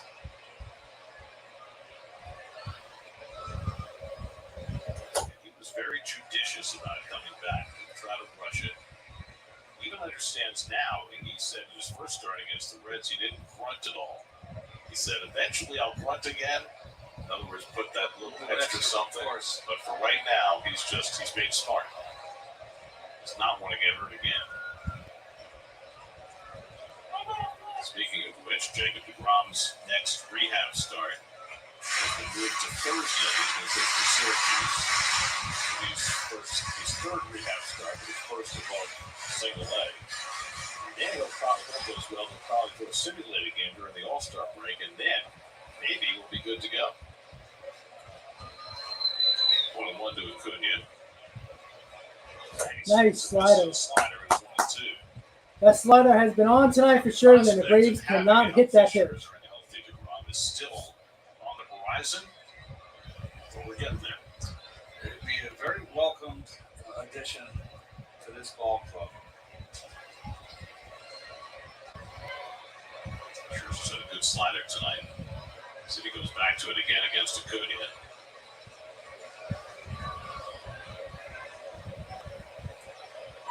Long hold. Strike 3, yeah, baby. Fastball on the outside corner, got him looking. 3 solid innings by Max Scherzer.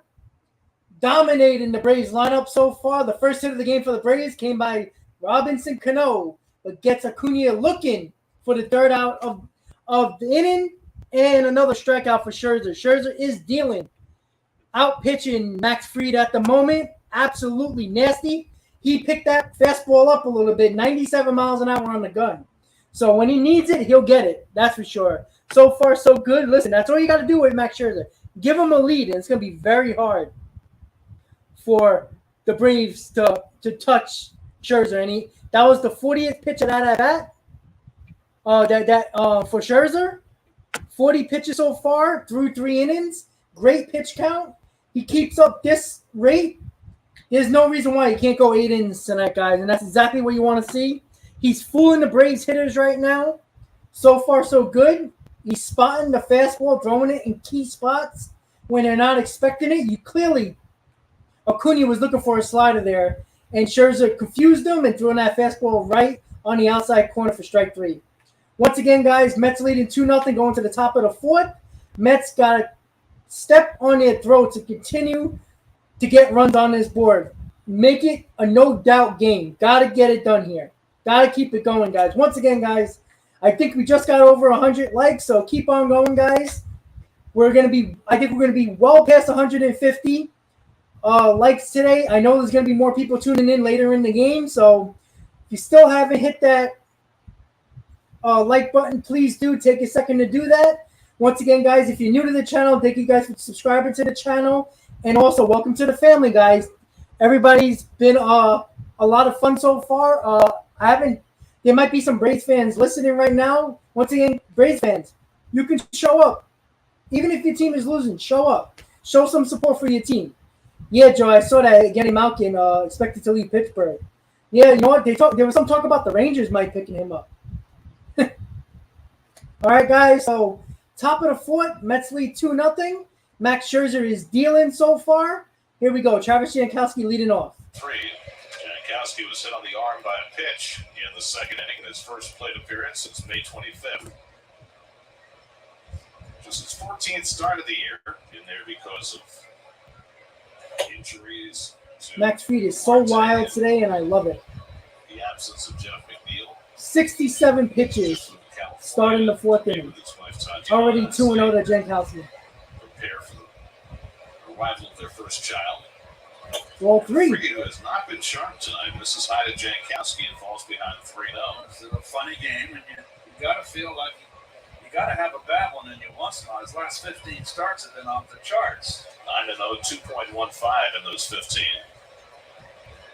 Nito and Demo to follow for the Mets in the 4th. Jankowski takes 4 straight balls. Leadoff walk. All right, here we go.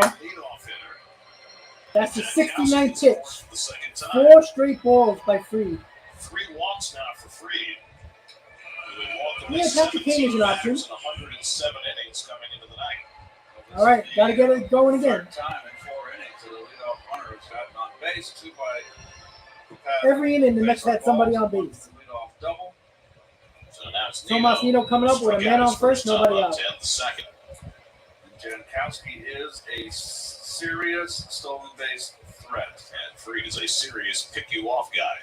So watch out. Hangs that left leg. 5 straight balls out of the strike Right zone. leg. Can't hang your left leg if you're a left hand. That would be a little. I'd like to see that. It would be very awkward. Well, Fried's got a great pickoff move, so it's not going to be easy. Guess you could do it if you have a trapeze. Come on, Tomas, let's go. Not a big lead by Jankowski. Oh, gave him that pitch there. That was definitely a ball. That should have been a ball. The Jets like Buck Rogers. Yes.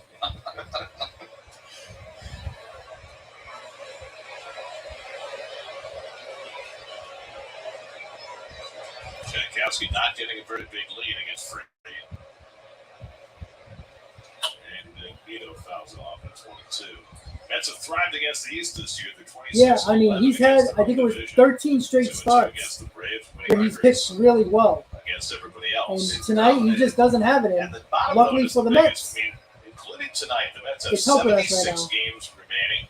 15 of the 76, nearly 20% of their remaining games. 1-2 are count against to the Braves. Finito. Which is going to make Once again, Jankowski not taking a big lead at all. It stays close. Yeah.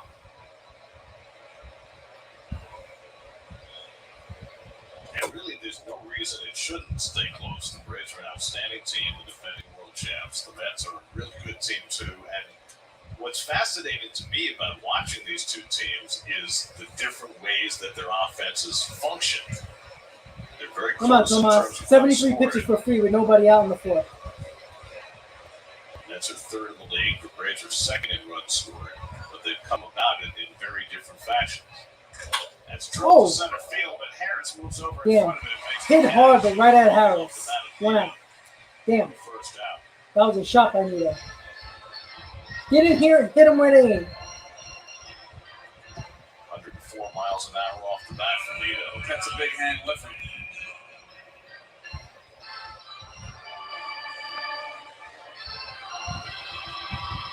So 1 out and 1 on. Now Nito puts good bats together. Not all the time, but I always trust him with it. With the bat more than McCann. All right, Brandon Nimmo, 1 out. Man on first, 74 pitches, top of the fourth. For Fried, Mets lead 2-0. Jankowski at first with 1 out.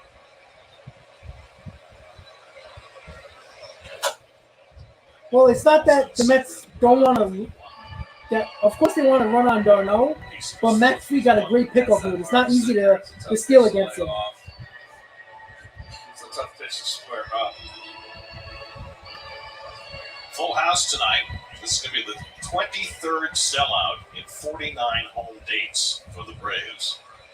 Win a World Series, and you thrive at the box office the next year.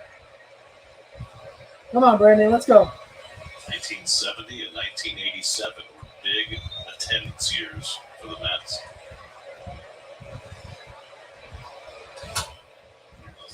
Fouled off into it too. They've wanted to pitch Brandon inside this entire game. They've thrown some breaking balls, but they just can't live in there. But that's where they want to attack him and go after him. He just hasn't, he, I should know his pronoun. All right. Fried hasn't been able to Nimmo? Execute the pitch. Well, you can always use a pronoun in the second reference if you're talking about the same person. Don't get complicated.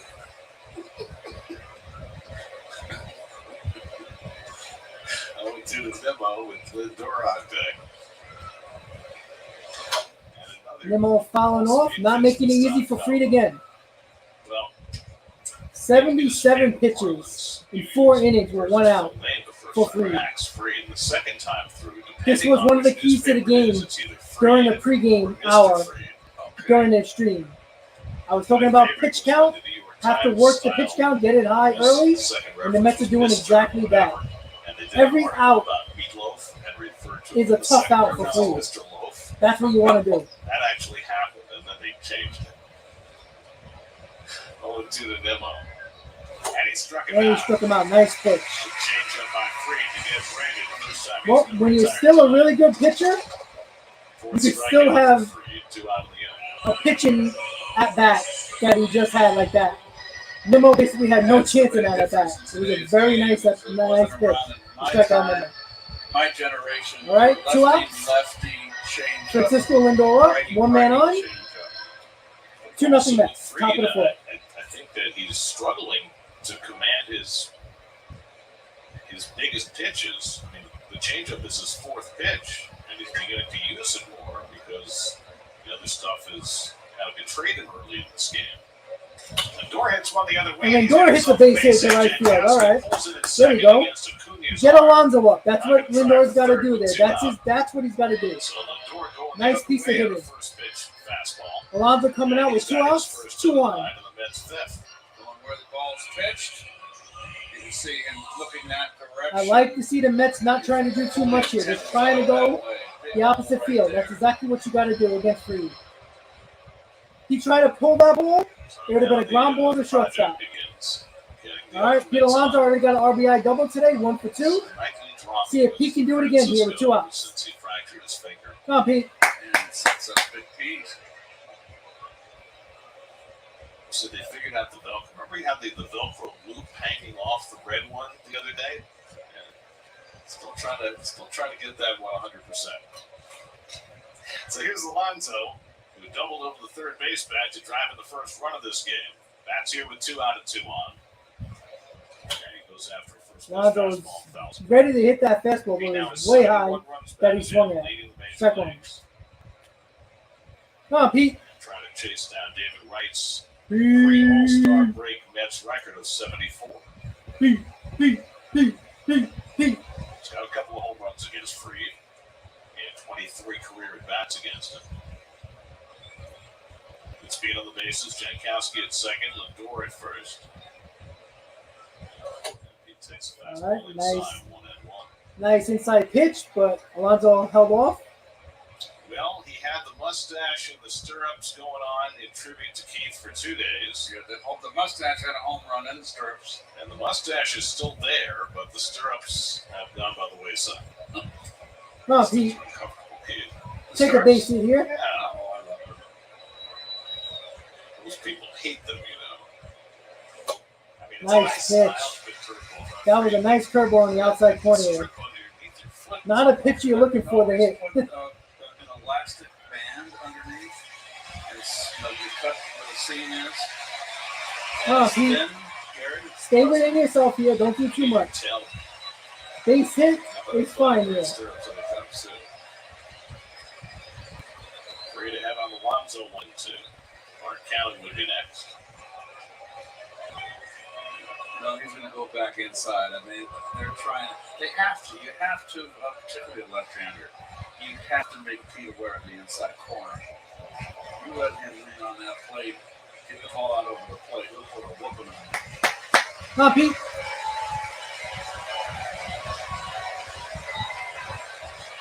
1-2 coming. Back chase. Nice switch. All right, guys. So Max Fried looked a lot better in that inning. When he had to make the pitch, he made it, keeping the Mets with just 2 runs. Mets had a little bit of pressure on Fried right there, but Fried got out of that inning with no runs. Mets still lead 2-0 going to the bottom of the 4th. A couple of bad at bats there. Nimmo struck out, and Pete Alonso struck out. Not exactly what you wanted to see from your top guys, but again, that was just a nice pitch. That was a nasty pitch actually that Fried threw. I mean, it started in the middle of the plate and just ran outside. Nothing, those are, you can always say, oh, what are you swinging at? But until you're in the box, you really don't know until you see it. So, but the good news is the Mets are leading 2-0. Max Scherzer's pitching really well. Now, this is the second time around the lineup for the Braves to see if they do something different against Scherzer, or does Scherzer change up the plan that he had in the first couple of innings against the lineup of the Braves. So far, he struck out Acuna to end the inning of the 3rd. Second time around the order to see if the Braves lineup adjusts a little bit, or does Scherzer adjust even more and be the veteran dominance that he usually is and figures out a way to get the guys out even when he doesn't have his best stuff. But right now, Scherzer is looking really well right now. He's got to continue to pitch well because this game is still in the balance right now with a 2-0 lead early on in the game. I'm just drinking a little bit of black coffee right now. Iced black coffee, by the way. Yeah. So, I mean, once again, the Mets, I think it was 83 pitches for Max Fried through 4 innings. So, he might have one more inning in him, and that's about it. But Mets took advantage of the mistakes that he was making and not pitching well. Here we go, guys. Bottom of the 4th, 2-0 Mets. Max Scherzer on the mound. Swanson leading off. Dansby Swanson leads off in the 4th against Scherzer, working with a 2-0 lead. Swanson called 3rd strike his first time out with a fastball away for ball 1. Scherzer struck out 5 through the first 3 innings, so he's pitched 9 innings now since coming back off the injured list. Oh, Max, let's go. 3 hits, no walks, 16 strikeouts. This is a big inning for Max here. Okay. It's a good slider to Swanson. And it's The Braves cannot hit his slider. They're swinging at it every time when it's around the strike zone. He can paint it. And we'll use it against the lefties. He'll throw his cutter against the lefties. Correct. Different pitch. And he's wise to do that. A lot of guys who can do both. That's a pop-up. Should be. It's in foul territory. Come on, Pete. You got it. 1 out. There you go. Swanson retired, 1 out.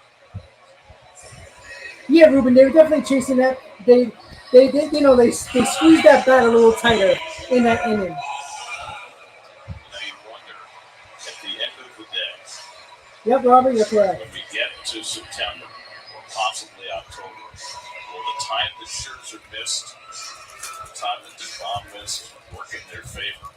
terms of them having more left in the tank at the end of the season? I would think so, Gary. That also takes curveball outside the ball line. Max is going to be 38 at the end of the month. And DeGrom's in his 30s, early 30s. 34, yeah. Mid. Excuse me. Foul tip on Nice the pitch. fastball. And it's 1-1 to Olsen, who struck out on 3 pitches his first time up. This Braves team strikes out a lot. 802 times coming into the night. That's the most of any team in the National League. They fanned 5 times tonight. Nice pitch. Individually, they have 3 of the Backdoor top 7 slider. in the league. Had Olsen food there. 1-2 count to Olsen.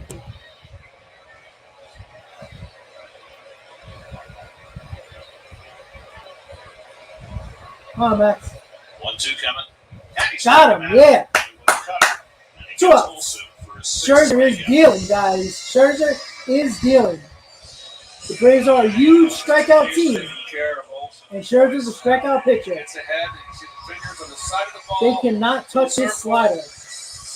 Less break than the one he throws. This to is what the right Mets did not Right. have last year when Jacob DeGrom went down. They did not have another guy who could be dominant and be an ace. They got that in Scherzer. That's why this team is different. And he takes a fastball in the corner for a strike. And his pitch count, One thing with very Max, good right now at has 48 pitches with 2 outs in the fourth. Exactly where you want your pitch count through 4 innings. Almost through 4 innings. Pitch he threw to Acuna to strike him out the last inning. I mean, that was just a thing of beauty. Where Acuna was looking for a slider, he got a fastball in the outside corner to catch a look. Yep. That's why he's going to the Hall of Fame. Come on, Max, let's go. He's got Nice a couple quick inning more here. years. Man, I don't know how many more years he's got. He's in such great shape. He's got this year and 2 more on his Mets contract. They'll take that. Swing Woo! and miss. High fastball. Gear that up to 96 past Riley. By the way, Max needs only 5 more wins to get to 200 for his career, which would be a I agree with fantastic you 100%. milestone in this day. Max earns his money, that's for sure, guys.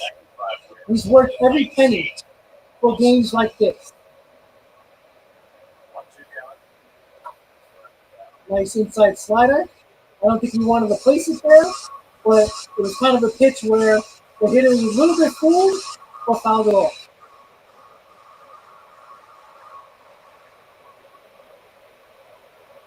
.51 pitches for Scherzer, 2 outs in the fourth. 1-2 coming to Riley. Nice at bat by Raleigh here. Found off a tough pitcher.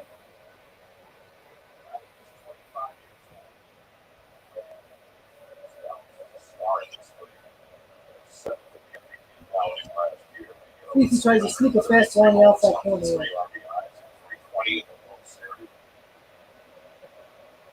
Woo! Got him, baby. Another strikeout for Scherzer with a slider on the outside corner. 4 great innings by Max Scherzer. Mets still lead 2-0. That's the performance you want against a rivalry team in the NL East and the Braves. It's so far so good for Max Scherzer. 4 solid innings. I'm not sure how many strikeouts he has. He has 6 strikeouts, 7 strikeouts through 4 innings. Again, Scherzer's a strikeout pitcher with a lineup that strikes out a ton. And they have no answer for Scherzer's slider. And you know what? Honestly, guys, I'd love for Scherzer to go 8 innings. I don't want anybody in this bullpen except for Diaz to come in. So if Scherzer can hold up that pitch count to this, at the very least, the 7th inning, I'll take that every day of the week. Door, honestly, they showed it really quickly. I did miss that. I know he had a bad. They showed a bad outing when he was with Washington against the Braves, but I don't know the stats of the history against the Braves with Scherzer. Well, Ruben, for sure. Honestly, the Braves should have won when Scherzer pitched his first game back because of the fact that the Mets didn't score any runs and Scherzer gave up none. But you know what? 2 runs feels like 5 runs at the moment to the Braves because they can't hit Scherzer right now. Again, can they start hitting him? Sure. No, of course. But, like I said, Scherzer's a strikeout pitcher. He knows how to pitch. He sees what they're swinging at. They can't hit his slider. So he's going to keep on throwing it until they hit it. You know, the only hit of the game so far for the Braves have been Cano. But going to the top of the fifth, Mets lead 2-0. Braves have no answer for Scherzer right now. Mark Canha coming up, leading off the inning. Let's see if the Mets can score another run here. Give a little bit more insurance runs to Scherzer. It's the All-Star break. Let's go home then to play the Padres and the Yankees coming out of the break. That's up 2-0 in the opener There you of go, this three-game Joe. series. That's not terrible. It's not bad, but it's not great either. It's average. They've left 7 on base over the first 4 innings against Fried. All right, Mark, come on. This might be Max Fried's last inning. Hard. Mark Canha leads off in the 5th and takes a curveball in the dirt. Fried was not throwing his curveball all that much tonight. There are times when he leans onto the line. 84 pitches for Fried with 1 pitch in the 5th. So if it's another 15 pitch innings, he's going to be out of this game. Okay. Good for him. And no matter how good the Braves bullpen is, it's going to hurt the Braves later in this series using at least 3 or 4 pitchers in this game. Why not? Find a lefty Dodger curveball. Maybe one of the best. It's possible, Robert. From both of them. All right, 3-0. Mets are just making Fried throw strikes, and he can't do it right now. He's already walked 3 tonight, which is well above his norm. The way it's going, this could be his last inning. And Canha takes a strike. He was pulling out of the Calling way, that strikes. Chris Siegel said it caught the corner. He's been calling that pitch. Ooh, Canha didn't like the call. Never see Canha get a little angry. Got Fried with 11 curveballs through 87 pitches. All right, ball 4. Lead off walk again. Another man. Every inning so far in the game, the Mets have a base runner on in the inning. The leadoff hitter 3 times now in 5 innings. 4 walks. 88 pitches The man that in the 5th inning for Fried. So far this season. Well, Marcus, the umpire has been calling a strike all game. So as long as he's consistent, I'm okay with that. You know, he can call 5 feet off the plate. If he calls it for both sides, I don't care as long as it's consistent. So Escobar up, 1 on, 1 at no outs. Yeah, I don't think we're going to steal a base here. It's risky stealing a base against Fried because you're not going to get a good lead or a good jump. Fried has just been in hot water every inning. Escobar dumped a base into the center field his last time up, 1 for 2 tonight. And he grounds one down to third, a foul ball. That was a pitch to hit from Escobar. He missed it. He knows it too. He is not happy at the plate. Too quick. That was a pitch to hit. He's averaging less than 2 runs, 2 walks a game. So he's well above that average. Everything speeds up. Just get too quick. Mets are 2 for 8 tonight with runners in scoring position. That's a lot of chances in the first 4 innings. And now Eddie. man on again here in the 5th. Fouls off the fastball 1 and 2. Just to give you a little perspective, Max Fried in the entire month of June walked 5 batters. In 4 innings plus tonight, he walked 5 batters in June. This is He where has 3 tonight. The pitcher really has what it takes to be a winner, to struggle, have a tough outing, and bear down and just push through it. Escobar lines one call. Damn it. Pitch at Harbor. Riley made a nice catch. Robert, the Mets are not trading Escobar. Nobody's going to want Escobar. Riley was there to snag that one. He's a big, tall guy. Unfortunately, he's a tall guy. Very agile for a big man. Hit that hard. Caught it, and Can't do nothing there. down, had his eye on Canha. All right, so Luis Guillorme, 1 out, man on first.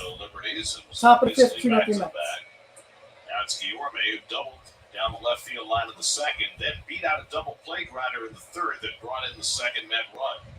When it was reviewed, it was awfully close, but went in the Mets' favor.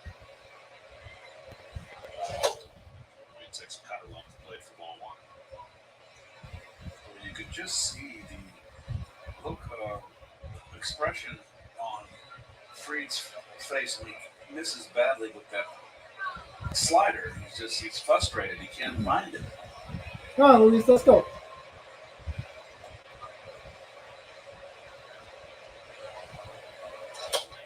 It's fastball inside 2-0. Let's check in with Steve Gelb. Steve? The umpire is definitely squeezing his The zone. other day we saw Luis Guillorme wearing a single batting glove on his left hand, trying to clearly work through something. And I talked to him about it. He actually showed me for the past 2 or 3 weeks he's had a pretty large cut right in the middle of his palm that he's been dealing with. So every time it starts to close up on a swing and low back up again, he does not know how he did it. Here's the cut. And it looks, kind of minor, but Keith, you would understand it's right on the top hand. It's right where he would, be swinging. And he said it's been a bit of a bother, but I asked him today because he's looked a little bit better the last couple of days up at the plate, how his hand's doing. He said, that's still attached. Yeah, that's typical. Real Guillorme. That's ball 4. All right, first and second, 1 out. J.D. Davis coming up. 96 pitches. Looking like Fried is going to be done very soon. That is 5 walks for Max Fried. Another lefty in the bullpen warming up. That gets the bullpen cranking. By the way, guys, can you put me on camera for 1 more second? Because that was my first hit of the game, and I feel badly that I didn't do this. Hello, Gary and Mr. Hernandez. Hello. Oh, Steve. You can sit down now. All right, JD, come on. That's two balance. Second one, not so good. It's J.D. Davis who takes a strike. Nice curveball for a strike. It's like curb your enthusiasm, Larry. Well, hello, that's been the problem with this Mets.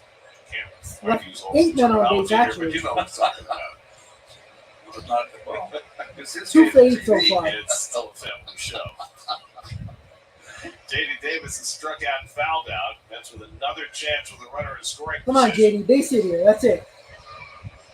Good eye, good eye. Takes a curveball in the dirt. 1 ball, This 1 is probably strike. going to be Max Fried's last batter. We have seen a lot of Max Fried over the last 5 years. I don't think we've ever seen him struggle with his control like this.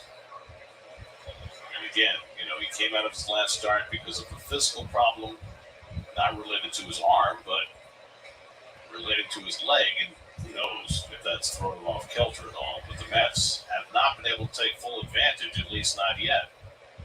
And that's floated right to the second base. Oh, that's an error.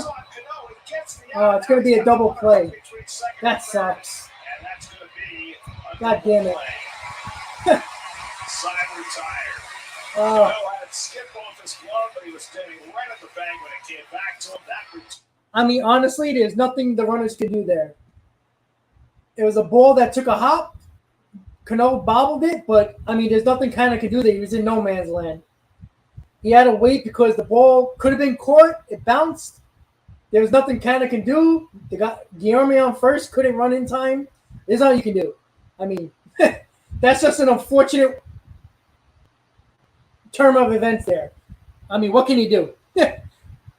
I mean, it wasn't a great, solid hit ball by Davis, but, I mean, it's up the middle. I mean, they were playing up the middle anyway, so, I mean, it wouldn't really mattered, but even if he hit the ball hard, but, I mean, just bad luck right there. Can't do nothing about that. So we're going to the bottom of the 5th. Mets still lead 2-0. I mean, there's nothing you can do there. I mean, wasn't hit hard, but, I mean, even if, they got a handle of that, it bobbled, kind of had to wait because the ball was up in the air. I mean, I don't know what when I saw it hit off his glove, I thought it went behind him, and that would have been bases loaded probably with 1 out. But they got the double play. I mean, there's nothing you could do there. Yeah, Cano, of course, makes the play. But what can he do? But the good news is we got Max Fried out in 5 innings.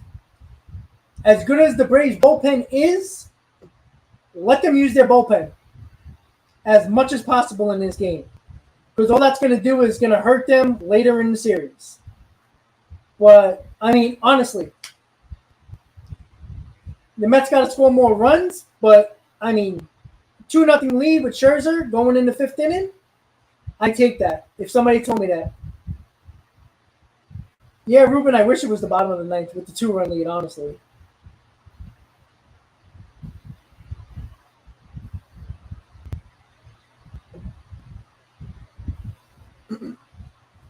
All right, so 5 innings, 5 hits, 2 runs, 5 walks, 5 strikeouts for Fried. He's definitely done. All right, Ozuna leading off. Max Scherzer on the mound. Bottom of the 5th, he only has 54 pitches. Fried didn't want to come out, but it's the right move. So Ozuna leading on the home 5th.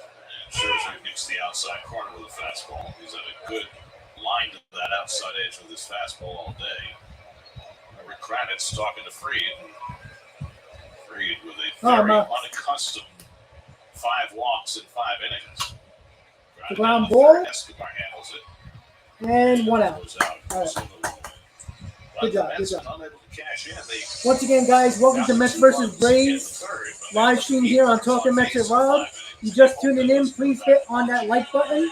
The bottom of the 5th, Mets lead 2-0. Max Scherzer is dealing. Max Fried is going to be out of the game in 5 innings. One base runner over the first 4 to 3rd. Rosario. Goal is 150 likes before the game ends, guys. Let's make it happen. Rosario last Hi, year's James. National League Championship Series MVP.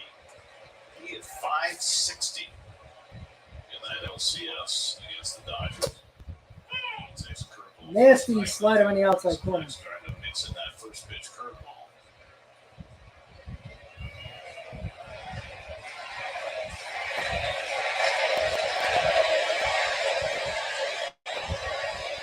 So he used to chant at the Garden for Eddie Jockman.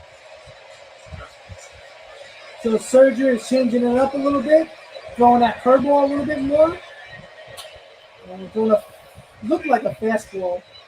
High, swung, and foul ball, 0-2.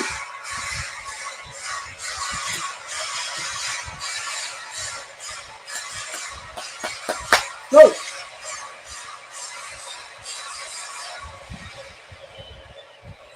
Backs ahead 0-2. And Rosario. And that's a pop-up. Nimmo should have it. Oh, we didn't find it. Oof, he caught it. He almost lost it in the. He almost he couldn't find that ball last, but he got it.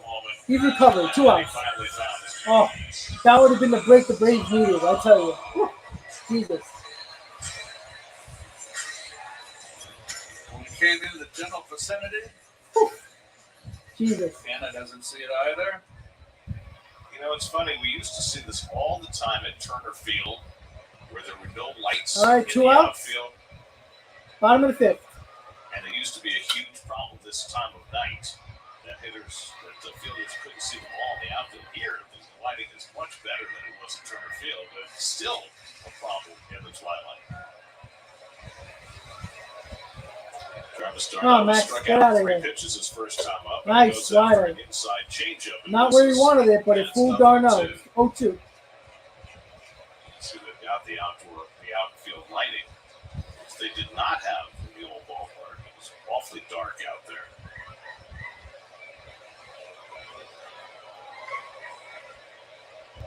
And that's driven to left field, but Canna's Right at Canna, 3 outs. All right. That was a nice quick inning for Scherzer. 5 really good innings for Scherzer. Only 1 hit, and that was the Cano base hit in the 2nd. Or the 3rd. I think it was the 2nd. But that was the hardest hit ball so far against Scherzer. Darno right to Canna. Going to the top of the 6th. Mets lead 2-0. And he only has 62 pitches through 5 innings. So he's well on his way to continuing to at least go 6. Definitely 6. Hopefully go 7 or 8 for Scherzer. Very good pitch count for Scherzer. Mets got Max Fried out of the game in 5 innings. Even if the Mets lose this game, not saying they will, but even if the Mets lose this game, what the Mets did in this game already is make the Braves bullpen get used they can use 2 or 3 pitches in the next couple of innings here, and now you already used a couple of bullpen arms before the second game even starts. So that's a good start for the Mets. Even if they lose this game, hope they win. But what they did against Max Fried is not only get him out of the game in the fifth, after the 5th inning, but the Braves have to use their bullpen. And at the very least, they're probably going to use 2, possibly 3, maybe more, if the Mets start to hit them a little bit. So that's already a good sign from the Mets offense. They haven't been scoring with runners on. They had a runner on at least 1 every inning so far in the game. They haven't got it done. I think it's 2 for 10 with runners on. So not a great, what is that, 200 average? That's not exactly what you want. They had multiple opportunities to score multiple runs in this ball game. But when Max Scherzer dealing, 2 runs might be just enough. It would just make the Mets fans a little bit happy if they score a couple more runs to get a little bit more breathing room. So we're going to the top of the 6th. Mets lead 2-0. Fried out of the game. Scherzer dealing through 5 innings. Let's see if the Mets can get some more runs to help out Scherzer a little bit more, showing the celebration of the Braves last year, winning the World Series against the Astros. Going to the top of the 6th. Mets lead 2-0. Think of all the years that Braves team was dominant and only won 1 World Series. 14th straight division title before the Mets snapped that streak in 2006.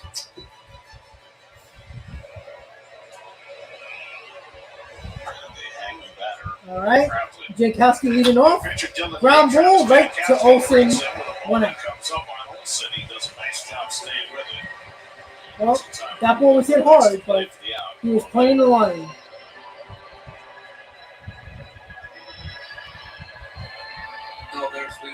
Dylan Lee, 1.5 ERA, 15 games. Another lefty coming out of the bullpen for the Braves. Very tough against lefties, very good against righties. So 1 out, Tomasino coming up, top of the 6th, 2-0 Mets. National League, 15 appearances. Nito lined out hard to center his last time. Nito ground ball to third. It is a foul ball. Damn it. Would have been a base hit if it stayed fair. Because they have no chance to throw out Nito. Usually when it rolls over the lip, the edge of that grass. Hey, Billy, how you doing? That gives that little push to get it to the other side of the line.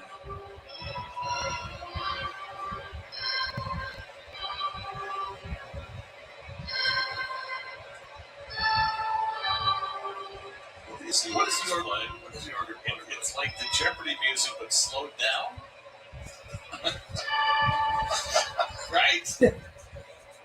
Timing Nita getting back in the batter's box. Come on, Tomas. Get on me. He's pretty funny. Good eye. Brady Bunch theme for Jankowski before. Jack.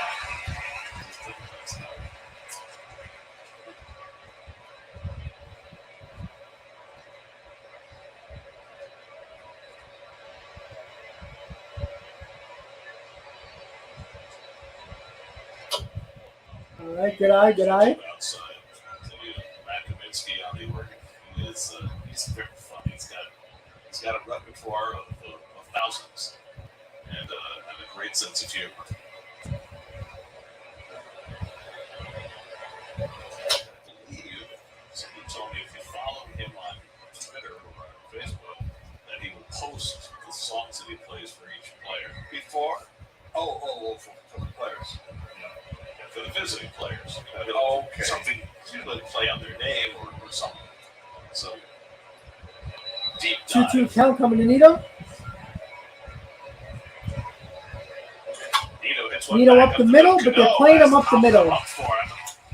Nice play by Cano, but the backhand.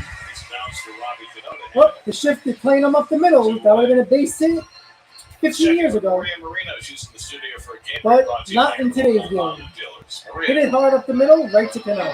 Thanks, Gary. Phillies and Cardinals tied in the 5th. Phillies are losing now. 2-1, 3-1.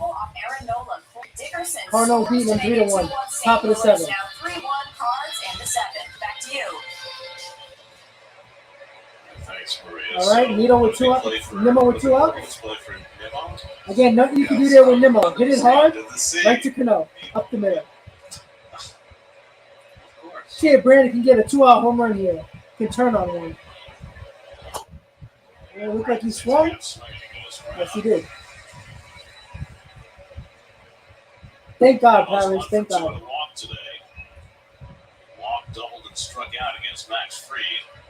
Fried was off his game, but managed to limit the damage. Gave up 2 runs and 5 hits over 5 innings. Walked 5, struck out 5. Whew. That was a hanging slider, but Nimmo missed it. He's got both their runs in the 3rd against Fried. Come on, Brandon. 8 runners on base over his 5 innings.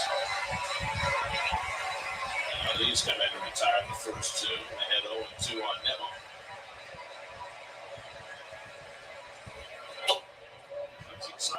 Well, that's the one thing about great pitchers, and Fried is one of them. When you don't have it, the only thing you can do when you don't have it is keep the team in the ballgame. Max Fried did that. Even if he didn't pitch well. He still gave up only 2 runs to get the team in the ballgame. That's all you can ask when you don't have it. And Nimmo with his 2nd strikeout of the game to end the inning. Going to the bottom of the 6th, Mets lead 2-0. Max Scherzer coming back on the mound. Max Scherzer has gave up 1 hit so far, and that is to Robinson Cano, the newly acquired Robinson Cano of the Atlanta Braves. So, once again, guys, when it comes to Max Fried, he didn't have it clearly, but great pitchers, they always find a way when they don't have it that day to keep their team in the game. And that's why it's a little frustrating with the Mets leaving 8 men left on base today because of the fact that Scherzer's pitching so well. You know, there's a pretty good chance that Scherzer's not going to pitch 9 innings. You know, probably 7, hopefully 8, if his pitch count stays as low as it is. So, you know, you always want those extra insurance runs so, you know, a bloop and a blast can't tie the ball game.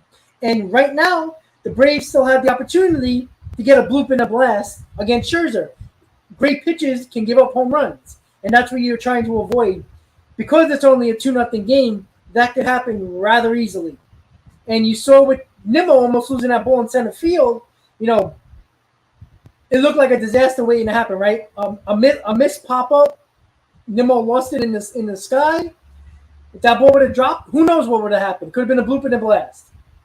And that's why 2-0 leads are very risky, especially with a team like an offense and a power like the Braves that can get it done rather quickly. But so far, Scherzer only gave up 1 hit to the oldest man on the team in Cano. Can he continue it? We shall see. So going to the bottom of the 6th, guys, 2-0 Mets. Once again, guys, don't forget to please hit on that like button if you're just tuning in. If you already hit on that like button, thank you very much. And keep on coming back for more. We still got a couple more innings to go with the first game of the series in Atlanta for Mets versus Braves. I'm hoping to do a live stream tomorrow for Game 2. I'll find out tomorrow morning if I'm going to have to work tomorrow night. If I do, I won't do a live stream. If not, I'll do a live stream. So, once again, guys, Max Scherzer on the mound. Bottom of the 6th, Harris up. This might be the first hit of the second in the game. No, it's not. Canada makes a nice catch for the first out. 1 out. The other way, hit it hard, but Canada makes a second. So that's 1 pitch, 1 out. You like that?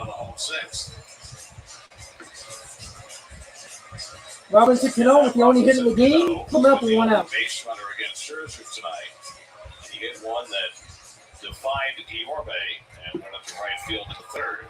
Gotta be careful, though. Cano can be sneaky. You know he wants to do some damage against his former team. 0-1. Checking out that right hand after it came sliding off. 64 pitches, 1 out in the 6th for Scherzer. Time a little more fine tar. We don't want that to happen. That's why I didn't like Come on, Max, let's go. It can happen. It can't happen with the bare hands. Is that true? think so. You ever had your hands light off the bat? Only over town on a rainy day. If you've got moisture in there, you can lose your grip. Scherzer's retired 16 of 17 tonight. On the inside to Cano. 2 balls and strike.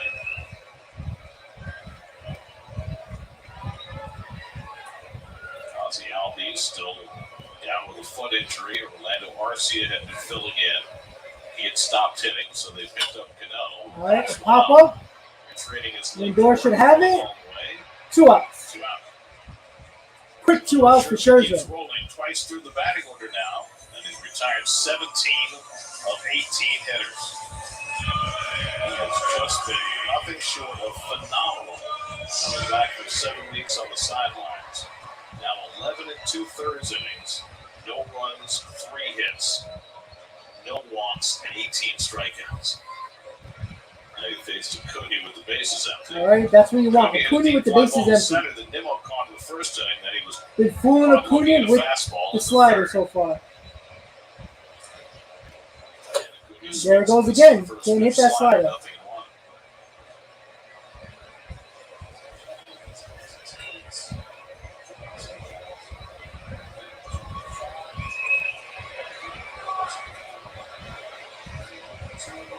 Come on, Max.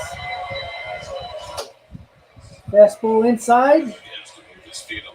Sure, Acuna had to move out of the way a little bit. Against these right-hand hitters, he throws inside. Right now he's on the bench with him. Bad off the plate, just enough to let him know that he's going to throw in there. But he likes the outside corner against right-handers. Gets hit hard, just hard foul ball. It was on that pitch. Scherzer missed his location there. He wanted to go outside with that fastball. Came right inside in the wheelhouse of Acuna. But 1-2 count. Will Scherzer give him that nasty slider on the outside corner that Acuna has problems with in this game? 70 pitches for Scherzer through 6. Scherzer was struck out 7 tonight. Half swing, all right. And Acuna stopped it. Wasn't his best slider, and Acuna held off. 2-2. Scherzer threw 79 pitches in his 6 innings in Cincinnati. He's at 71 with 2 out of the 6 tonight, so should be good to go deeper into this game. Come on, Max. 2-2 coming. Just fouled off that nice. That was the best. That was a good slider. But Acuna stood in that at bat. Stayed alive. Completed lineup. I need Max to be Max. Well, he's been maximum Max tonight. Come on. When he's only got a 2-0 lead to work with. 2-2 to Acuna. Stayed off that slider again. Nice at bat for Acuna here. Leaderboard stat brought to you by your local Ford. Not fishing after that slider. In 10+ strikeout games. The 2 guys at the top are so far in front of everybody else. It's kind of comical. Ryan and Clemens double everybody else. All right, full count coming to Acuna with 2 outs in the 6. Max is right there. And he pops it up. Shallow left center. Somebody's got to get it. Nimmo and Canna, they look at each other, and Nimmo catches it for the out. Canna wasn't sure that Nimmo was. All right, so through 6, Mets still lead 2-0. 74 pitches for Scherzer through 6 innings. Great performance so far. Definitely got a 7th inning, possibly 8th inning for Scherzer, and exactly what we needed from Max Scherzer in this game. Can the Mets get some more damn runs? Jesus, let's get some damn runs. And also, please hit on that like button, guys. I know there's a couple people in there that still haven't hit that like button yet. I appreciate it if you guys do. If you're just tuning in, going to the top of the 7th, Mets lead 2-0. Scherzer has outpitched Max Fried in this game. Max Fried is out of the game, while Max Scherzer is dealing and definitely pitching 7. Can he go 8? Listen, if he goes 8, I mean, you can't ask for anything more. But let's get him through. Let's get him another run or 2, and let's get him through the 7 before we talk about the 8th inning. Right now, Scherzer is just dealing. I mean, there's only been maybe 1 hit ball that has been hard in the game, maybe 2. And you know what? This is why you pay Scherzer the big bucks for games like this. A game where the Mets needed a pitcher to dominate a ball game. And the Mets get a couple of runs here. And the Mets gave him 2 runs. Not a lot, but we'll take it. But it's definitely time for the Mets to get a couple of runs here. 10 men left on base. They got 2 runs in, but still not enough. They had multiple opportunities. They got to keep it going. Here we go. Top of the 7th. Mets lead 2-0. Can the Mets score some more runs? Give a little bit of a lead, a little bit more of a cushion to Max Scherzer, who is dominating through 6 innings in this Braves lineup. The fielding crew is on there cleaning it up. We're going to start the game just now. Once again, guys, thank you guys for tuning in for Game 1 of the Mets versus Braves in Atlanta. Mets leading 2-0. Here we go, guys. Let's see if the Mets can score some more runs. It is Alonso Lindor, Alonso Cano. So 2, 3, 4 in the lineup. Hopefully the Mets can score some runs here. We need it. He's live texting what she thinks throughout the game. So he says he always has about 20 to 30 texts from his wife that he has to get to first and take a look at and respond to. And then he immediately drinks 2 cherry juices. These cherry juices are specifically because tart cherries have so many antioxidants that it helps Sorry about recover the guys. after a start. So he drinks those 2 cherry juices and does some stabilization work for his arm, flushes out his arm a little bit with the massage therapist. That's all he does at the field. But then he goes home. He actually watches his start from that day. Yeah, Ken, exactly. I mean, the Mets just didn't score. That's the problem. While he was out there on the mound. So an example is yesterday at one point, he fell behind Jacob Stallings 3-0 early in the game before coming back to strike him out. He said he realized that in that situation, his mechanics. Lindor ground ball destroyed. This is going to be a hard play. Safe. Lindor beats it out. That's a infield single for Lindor to lead off the inning. Good job. Good hustle. But that's what he was able to pick up yesterday. Just making sure a little reminder to not let his mechanics speed up on him when he's out there on the mound. Also by Lindor. Riley, a terrific fielder with a great arm, and Lindor just flat out beat Got a man off the Pete. So let me ask you the first most obvious question, Steve. When he watches the games again, sound up or sound down? I think for our sake, hopefully it's sound down. Well, we've got a good one. We're praising him. I will say this. Look, I know Lindor is struggling, but I do want to see him running hard to first base when he did that there. So that's what I want to see from him when he's struggling. Always got to get on for Pete Alonso here, who can always do some damage. I think the cherry So juice nobody tastes on, great. no outs, 1 on, top of the 7, 2-0 Mets. Alonso up. Outstanding for recovery. Here's Come on, Pete. Alonso. RBI double tonight. He's 1 for 3 and he takes a strike. Yeah, so those cherry juices, everybody after games has to drink those. They are actually the performance staff adds some magnesium as well, because the magnesium helps bring the guys down, relax them a little bit, and hopefully get an easier night's rest when they get back home, so they can get better sleep. I find that it's amazing maintenance. Oof. Pete missed the pitch there. That's a pitch he should drive. He missed it. He didn't think about that stuff with us. Robert, do I run fast? No, I'm too old for that crap now.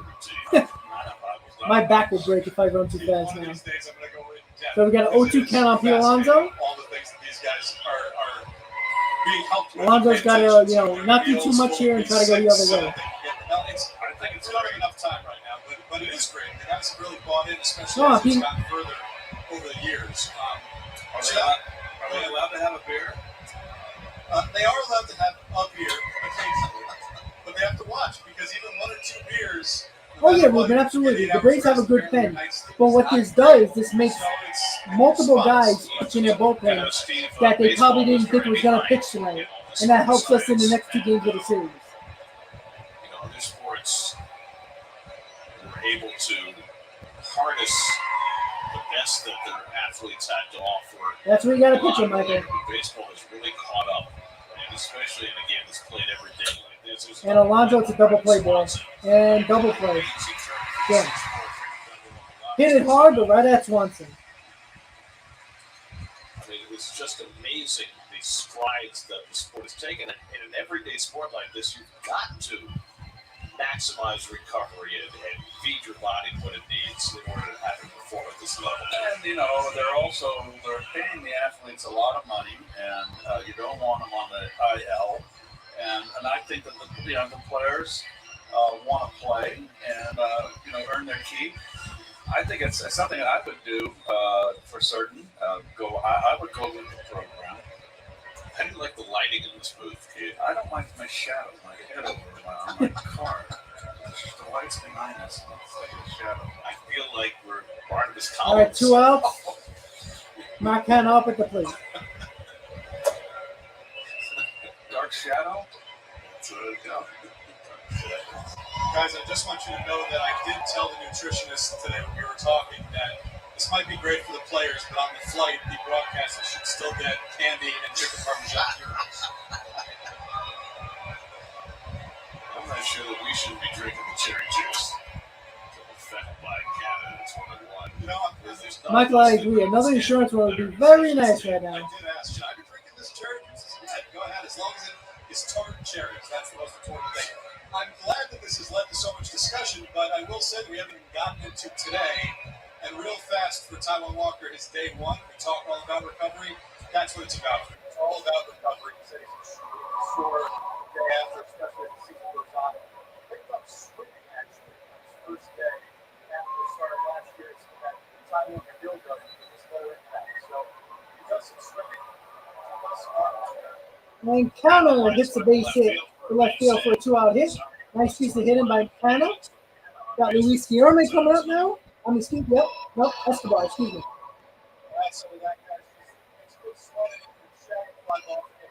Mark Canna is so good just putting the bat on the ball, man. Such a welcome insight.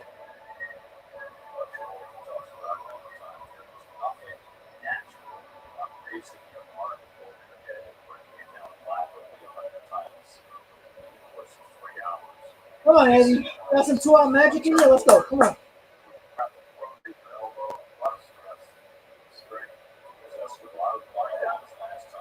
He throws one in the dirt and smothered by Darno.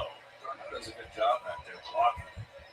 He's always been very athletic and quick. Just slides over there.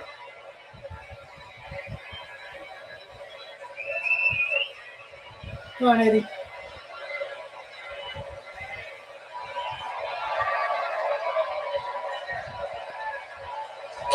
He's traded Price for Cy Young. Was traded from Phillies to the Yeah, that's true, Michael. I mean, Ruben. But you know what? That's also baseball. It happens so many times.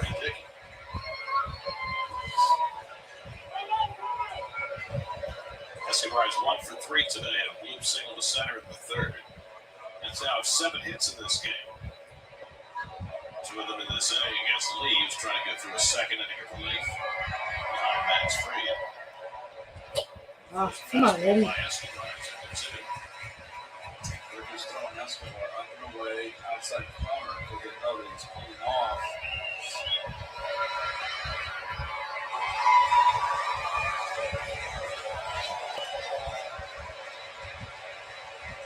Canada first with 2 down.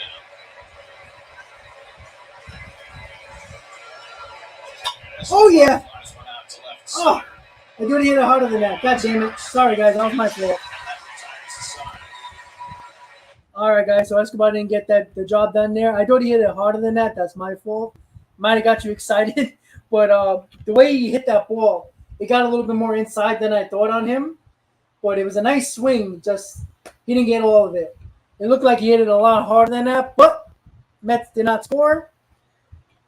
Going to bottom of the 7th. Mets still lead 2-0. Scherzer is well on his way with the pitch count. I believe Scherzer had about 72, 73 pitches going to the 7th. So if he has a decent inning here, possibly can get 8. Let's see what he can do here. Maybe get a quick inning again. I believe it's the bottom of the order for I'm sorry, excuse me. It's not. It's 2, 3, 4. So it's going to be a tough part of the order for Scherzer in the 7th. If Scherzer gets through this inning, maybe even if it's 15 pitches, he'll have a little under 90 pitches. That would be nice. Yeah, Billy, I thought so too. When he swung, it looked like he got it, but it looked like the ball just got enough inside on him So we got more of the handle of the bat, and it looked like a great swing. And I thought he hit it harder than that, but unfortunately the ball got inside just enough to not get the fat part of the bat on the ball to end the inning. So once again, guys, please hit on that like button if you're just tuning in. Michael, he's pitching. I think he's pitching tomorrow in AAA.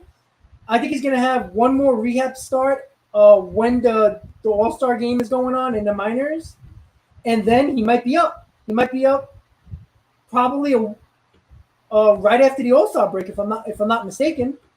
If not, the week after. It's going to be either the Padres series or the Yankees series you're going to see DeGrom. So we'll see.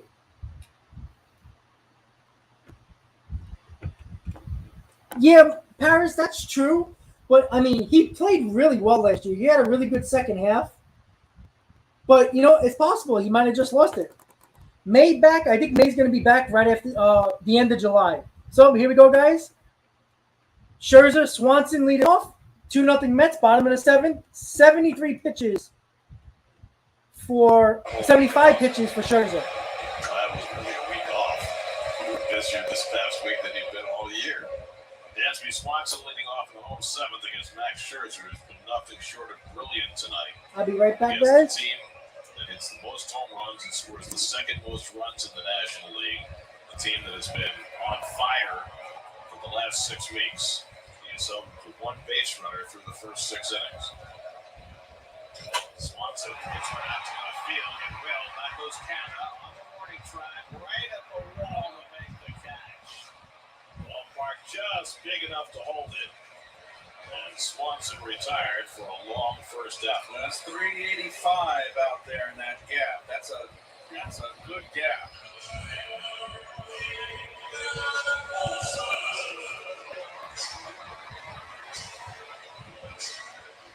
385 is a long way. It's been busy in left field the last couple of innings. Andrew Jones as good a center fielder as there's been since Willie Mays. Matt Olson takes ball one. Akers got to get more with that.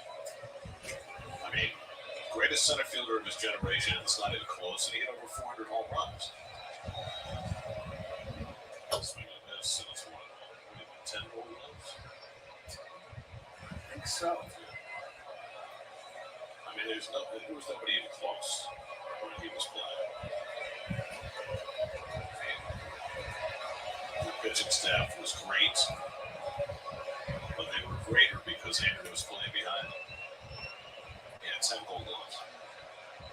Swing and miss. Good fastball that time. Yeah, I heard it.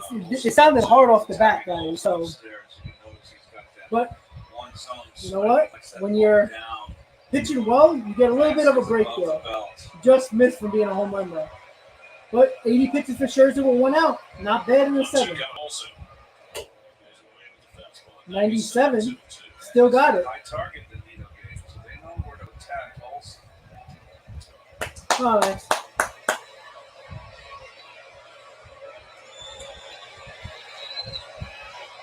Olsen struck out each of his first 2 at-bats. He gets a piece of this one. That was a pitch to hit for Olsen there. Really attacking him with heat. Darren O'Day is warming up in the bullpen for the Braves. Yeah, Braves bullpen. Well, Robert, I think that's perfect because there's a reason why the Mets should pull him up now, knowing that he's going to catch both of them or call both of them. 3 on the right side against Olsen. And he pulls it, just fell. If that was fair, Alonso would have caught that ball. He's right on the line. So the Braves are fouling off a couple of pitches now because Scherzer's pitches are not as sharp in this inning. The second baseman out in the right field and an overloaded right side. There's no need for the first baseman to worry about covering to his right. The vulnerability is down the line. 7th pitch to Olsen. Got him. 2 outs. What a strikeout. Nasty cutter by Scherzer. 84 pitches with 2 outs in the 7th. 2 out. Gets a quick out here. He's definitely coming out for the 8th. Scherzer's not coming out of this ball game. You mentioned, Gary, the chase rate 5 Belmore for his course lineup. seems to work. Max is fully aware of it. He is having himself quite a run. He's 2 starts off the injured list. Here's Riley, who's flied out and struck out 0 for 2. Max was pitching really well before he got hurt. And maybe it's because he's dialed back a little bit, but he's pitching even better these 2 starts since he's come back, and tonight doing it against a formidable lineup. Riley, that's gone. Damn it. Left it right over the plate. Well, the Met killer commences. That was just a bad pitch.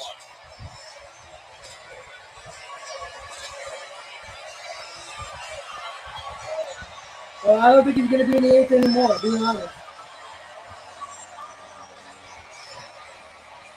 I'll tell you what, this young man so quick inside. That was a change. That was a hanging changeup right over the plate. Just a bad pitch. No lunging forward. Well, this is what happens when you don't add on runs. You keep this team in the game. And you see how fast the home run can change the ball game here. So I got to be careful here. 12 2/3 scoreless innings coming off the injured list. He finally cracks and gives him a home run to Riley. Just a change-up that didn't change. There goes that damn freaking chop.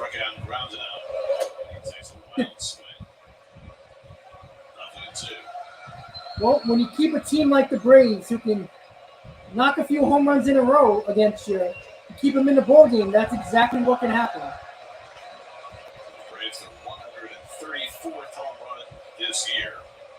That's the most of the National League. Max, get out of the inning. 0-2 coming to Ozuna. And he hits one down the line. That's a fair ball. Bouncing into the corner. So that's a ground rule double. But Ozuna will stop at second. They say it bounced out of play, so it's a ground rule double. So back-to-back extra base hits against Scherzer. Riley with a home run. Ozuna follows with a double. And the Braves have the time. All right, Buck's Cole in the bullpen. Yeah, that was the 0-2 hanger. Not a good pitch. Luckily, he didn't hit that ball out. Bad pitch on the changeup, and now a hanging slider, which might show that Max is tiring a little bit, and there is just inside the line about a foot, and then that weird bounce. Up and out of play. Yep. So Eddie Rosario with a chance to get the tying one home from second. Adam Ottavino is warming up. I've never seen a guy throw without a hat. He does it every time. All right, got to be careful here, Max. Rosario is dangerous, even though he hasn't been playing all this year. Greg Bjorn said the bullpen coach will hand him his hat. Really? 90 pitches for Scherzer. Putting the pitch com in the hat. That's why he starts with no hat. Rosario twice has fly to center field. Braves have just 3 hits tonight, but they've come back-to-back, 2 of them here in the 7th. That's full foul. Cutter running in on it. You can tell Scherzer's tiring a little bit. A lot of balls around the Braves plate. are 10 and a half out at the end of May. This is the closest they've been since April 16th. This is the start of a 3-game series and the start of 15 remaining games between these 2 teams in the final 76 games of the season. Scherzer ahead on Rosario 0-2. He was ahead on Ozuna 0-2, but he hung a slider. And Ozuna pulled a double.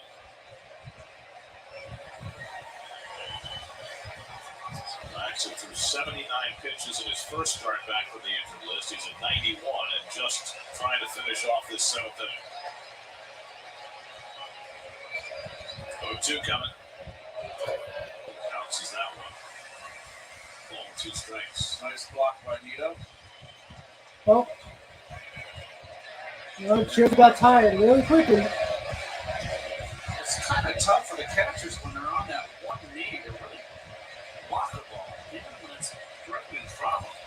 Jeremy Heffler checking on Ottavino's progress in the bullpen.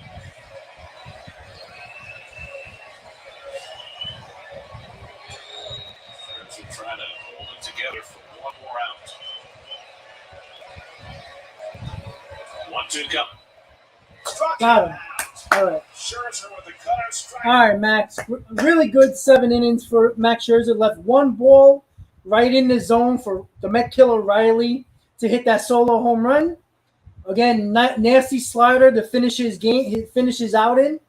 He was very upset. You could see he pissed off that he gave up that home run. But, I mean, if somebody would have told you 7 innings, 1 run for Scherzer, you'll take that every day of the week. So, look, the bigger problem in this game is the Mets didn't add on to the game. And we talked about this, right? You keep a team like this in the ball game, a home run gets them right back in the ball game. It's just that simple. The Mets had to score more runs. And you know what? Now it's a 1-run ball game. Now the bullpens have to pitch at least 2 innings. Looks like Ottavino's going to come in for the 8th, or maybe Lugo. We'll see. We'll see how that goes. But if the Mets somehow don't win this ball game,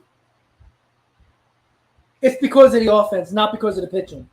Even if the bullpen blows it, it's still of the matter of this offense still struggling to get runners in that are on base. I think we had 12 runners left on base, or 12 runners in the game. We were 2 for 12.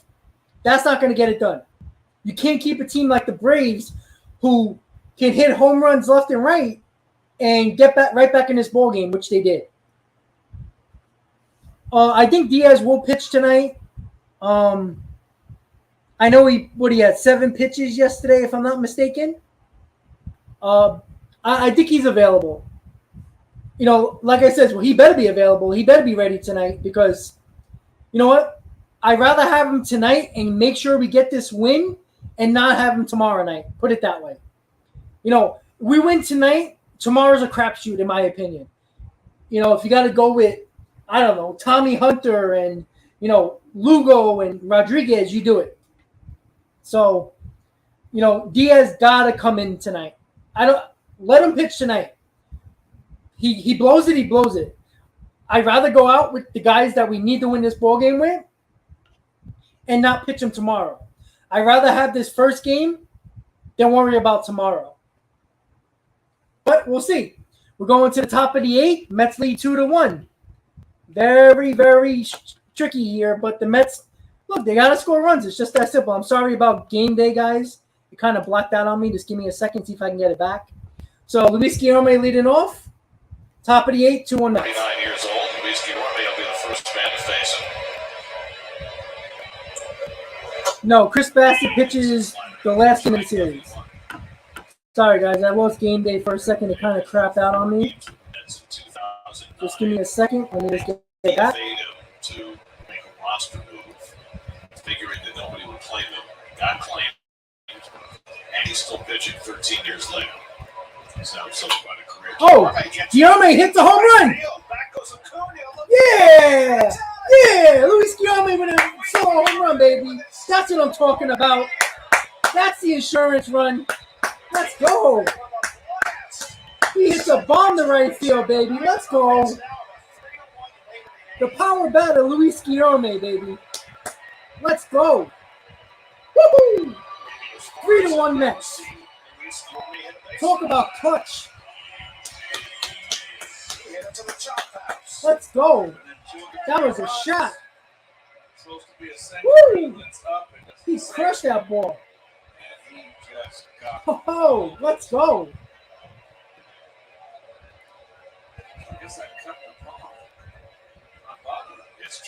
Who said the bottom of the order can't do nothing? Let's go. Scherzer, love that. Hold on, guys. Oh,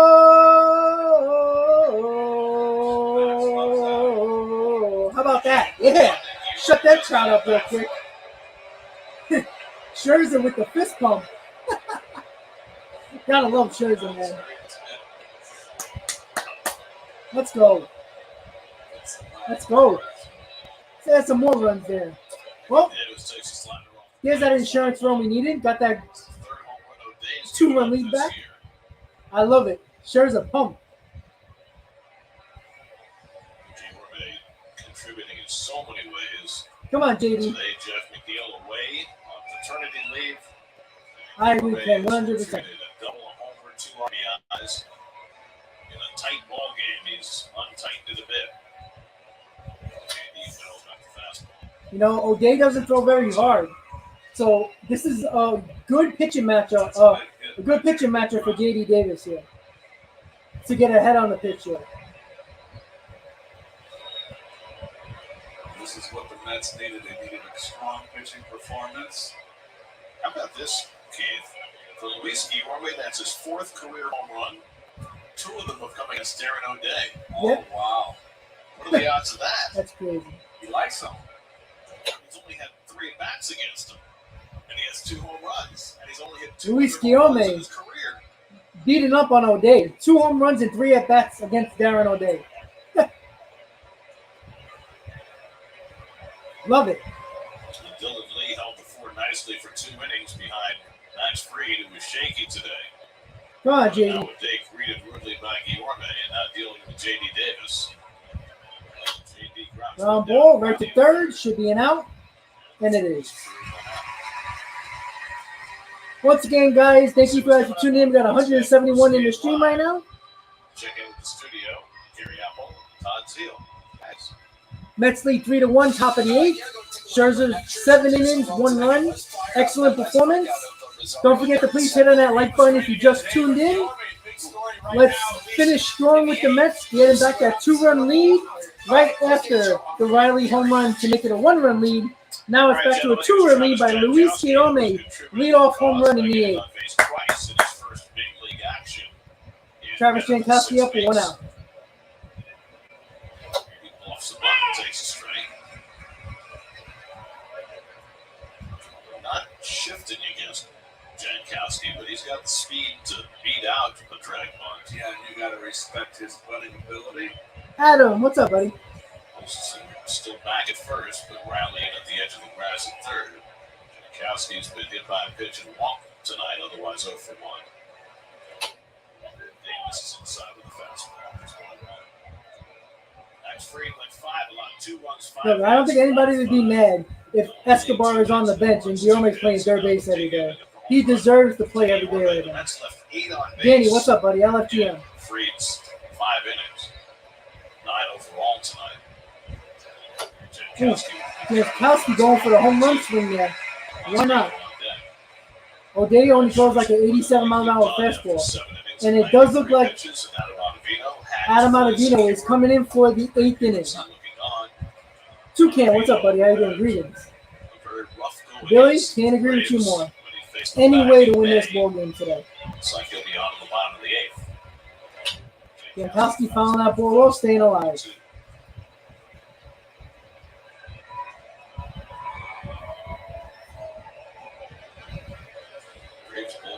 That Guillorme homer quiet the crowd, man.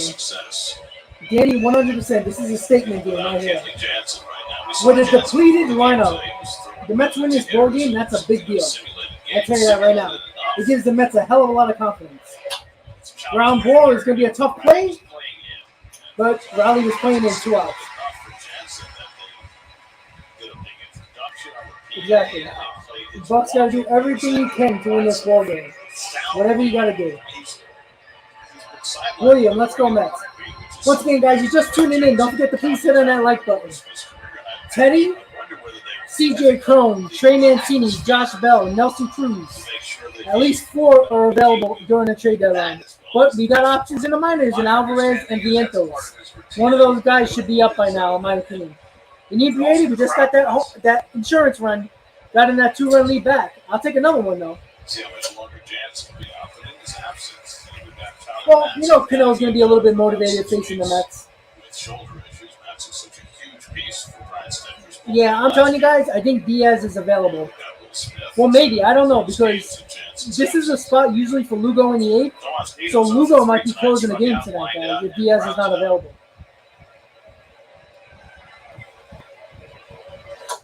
So I'm struggling with that slider from O'Day.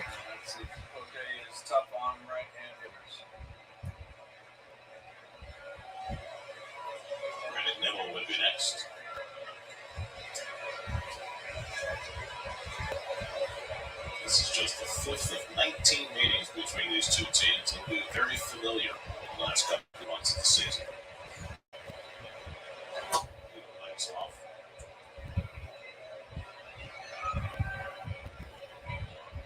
No, I don't think so, Robert. I think a lot of these guys have been struggling all year. Davis, Smith, Escobar, they've been struggling all year. I think Alvarez and Vientos would be a shot in the arm if this team leads. Trying to get the upper hand in the first game of this series, leading 3-1 in the eighth. 1-2 coming. And he lays off another slider, and it's 2-2.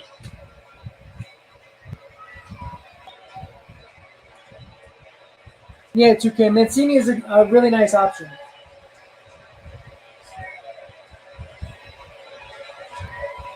Scherzer struck out 9 tonight. That's CC Sabathia for 17. Oh, that's almost. All-time strikeout. That's up the middle, off the foot. And he still gets him out. All right, well, that's a nice play by Riley. All right, guys, so going to the bottom of the eighth, the Mets get that run right back with the Luis Guillorme solo home run, leadoff home run in the eighth. So Mets lead 3-1 going to the bottom of the eighth. Adam Ottavino coming in after Scherzer's dominated in 7 innings, just giving up 1 run. Well, Joe, I don't know anymore because the Orioles are only, a game and a half out of a wild card spot. They might not, but they were talking about Mancini might be on his way out anyway.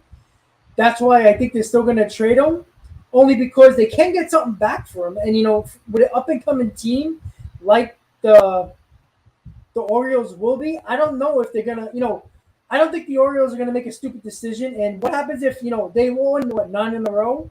If they go back on a losing streak and, they lose 4 or 5 in a row, well, they're back in the same boat they are in 2 weeks ago.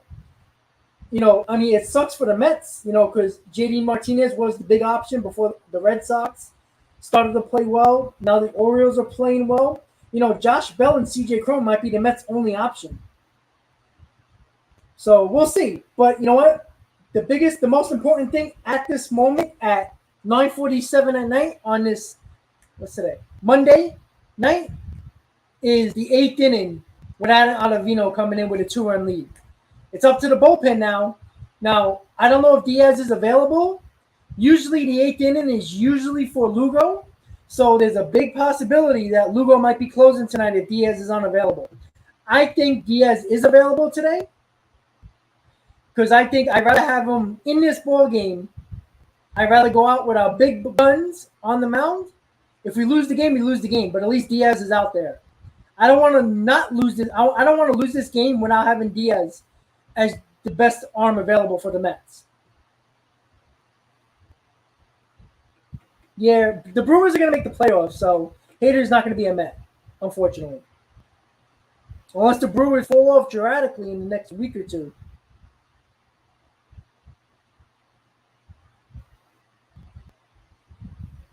All right, guys, so bottom of the 8th. 3-1 Mets. Got that 2-run lead back. Can the Mets hold off the Braves and take game 1 of a crucial series? As crucial as it can be in July. The Mets need this game. There's no doubt about that. So, here we go, guys. Adam Ottavino, 8th inning. Travis d'Arnaud leading off. 7, 6, 7, and 8. Excuse me, 7, 8, and 9 for the Braves. 2-run lead. Well, Let's go. Been moved up in the food chain. You have the home run in his last outing on Saturday. But he's been solid all year. And he's a veteran. Come on, Adam.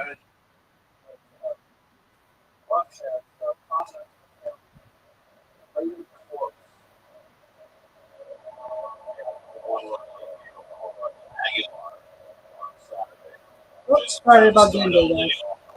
There we go.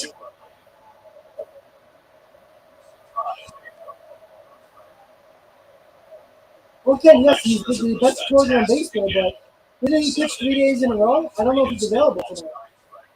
But we'll see. Come on, Adam. Nice pitch. Oh, d'Arnaud and Harris, dangerous hitters.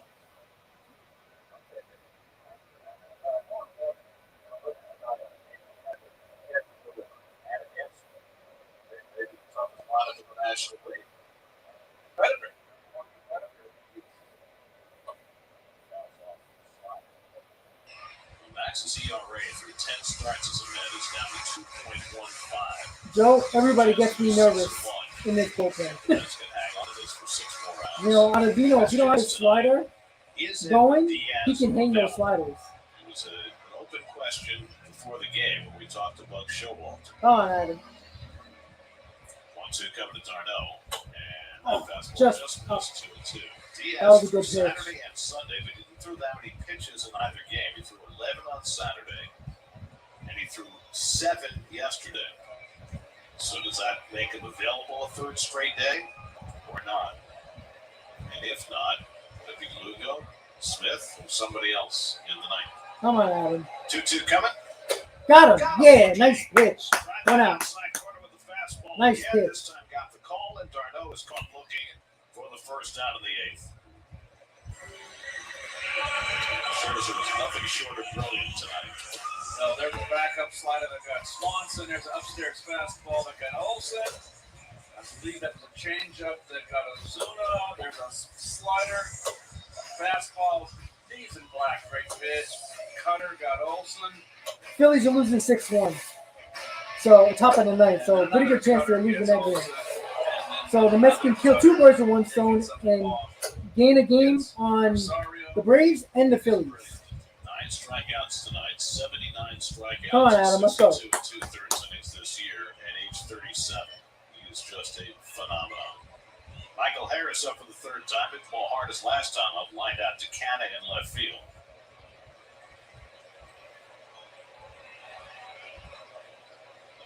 And he hammers one down. Ground to ball first, right to handled Pete. by Alonso. Out of 2 field, outs. covers 2 out. So Adams come on and retired the first 2. There Thank you, Nomad. I appreciate that, Max buddy. versus Max. And Come it's on. Maxwell Scherzer who goes out and pitched Max Freed tonight. I think it's Maximilian Scherzer. Well, he has been back more like Max of 43 billion. But he has been worth every penny. Yes, he has. So 2 out and nobody on. Now Robinson Cano, 1 for 2 in his Braves debut. He's played some terrific defense as well for Atlanta tonight.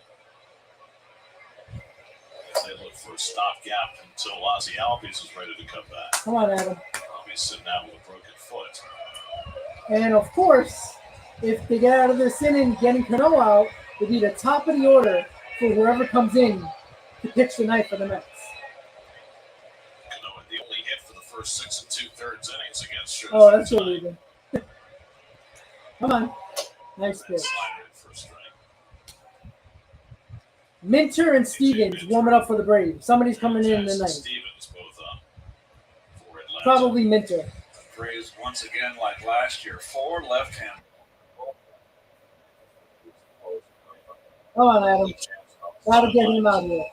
You don't want a base runner there. 1-2 coming.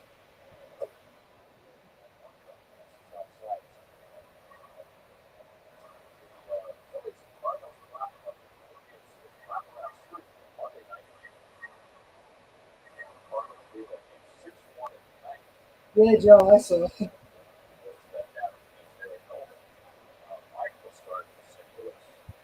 Come on, Adam.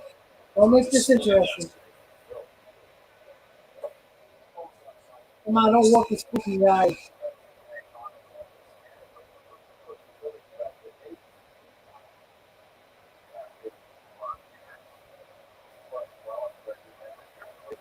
Don't want to walk him when Acuna's coming out. Don't want that.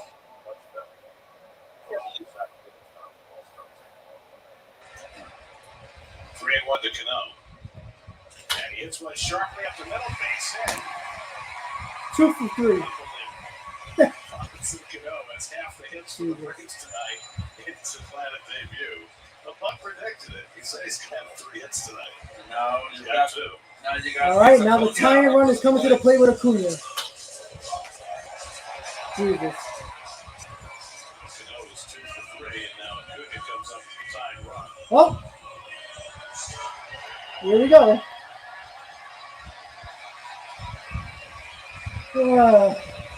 Career versus Acuna tonight is Ottavino, 1 for 2 with an twice as RBI. wide as center. Between he was called out on strikes.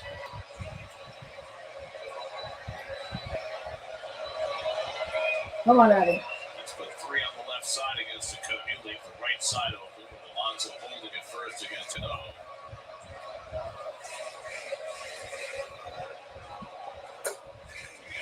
Slider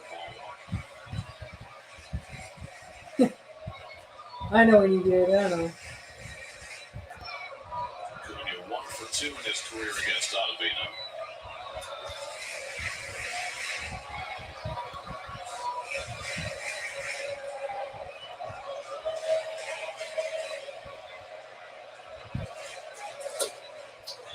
This is outside. Now it's 2-0. Nice shove of good eye right there. Eye takes everything. Very tough with that slider. Joe, He's never always easy. trying to expand that strike zone on that slider. And Acuna did not fish. Well, he's not chasing that slider. Anthony Swanson That's would not be good. next. Don't want to put the go-ahead run on base.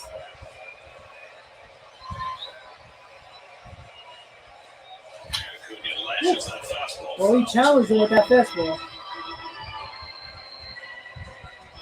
Acuna in 2019 Gotta get that ball up a little bit, though. for his last full healthy season. Hit 41 home runs and stole 37 bases. Right on the verge of joining that very small 40-40 club. And he probably won't do it this year. He'll be back a month late. Come on, But Adam. it might be in his future. 2-1 coming. And the slider Nice on the corner. pitch. Perfect pitch by That's a Ottavino. perfect slider right there. 2-2. That was nasty. Nasty. Come on, Adam. Perfect That's an spot. unhittable slider right there. And a wise take. Perfect spot. Acuna was in no position to swing the bat there. Good frame job by Nito. Come on, Adam. Let's go.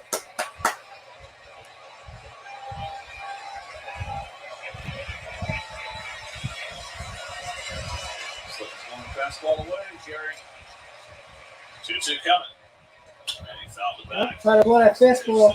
Nice pitch, though. Scherzer struck him out on, but Ottavino didn't get it away enough. Fastball, let her high. All he can do is foul that pitch off or pop it up. I think he's setting up that slider. That's why he threw a fastball in that spot.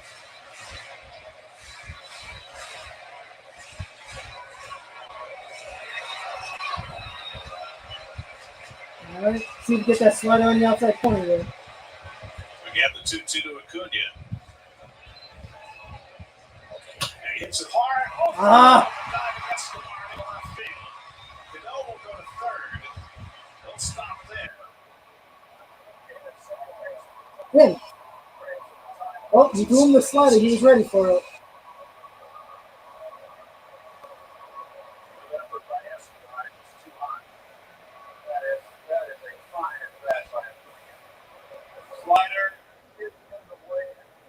Yeah, that slider stayed a little bit more on the plate.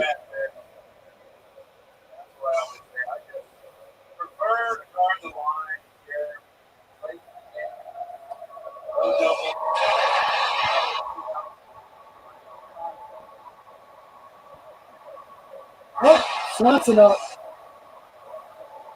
Go ahead, run at the plate.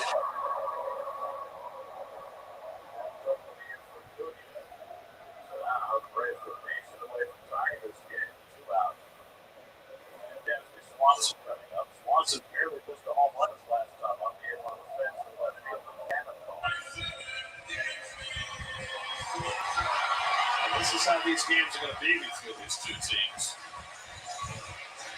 Big moments. And one right here for Adam Ottavino. Nothing trying to get a red hot is Dansby easy for this Swanson. team. We know that. He's 0 for 3 in this game, but 3 for 8 in his career against Ottavino.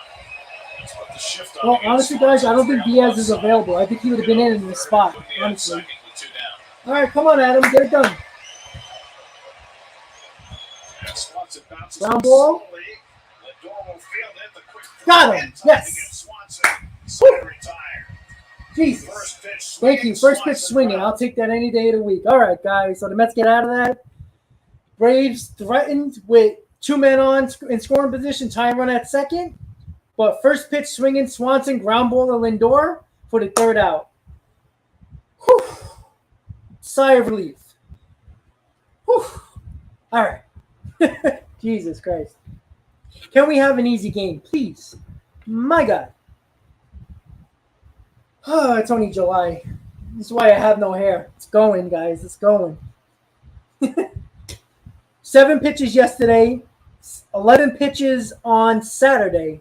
So he could be available. Now, the reason why I don't think he is, or the fact, he might be, because I don't think you want to bring him in that spot in the 8th inning, only because of the fact that he threw 17 pitches in 2 games. You throw him out for the 8th inning. If he gets a little bit of a struggle there, you can't pitch him too much. But hey, listen, we got out of the inning.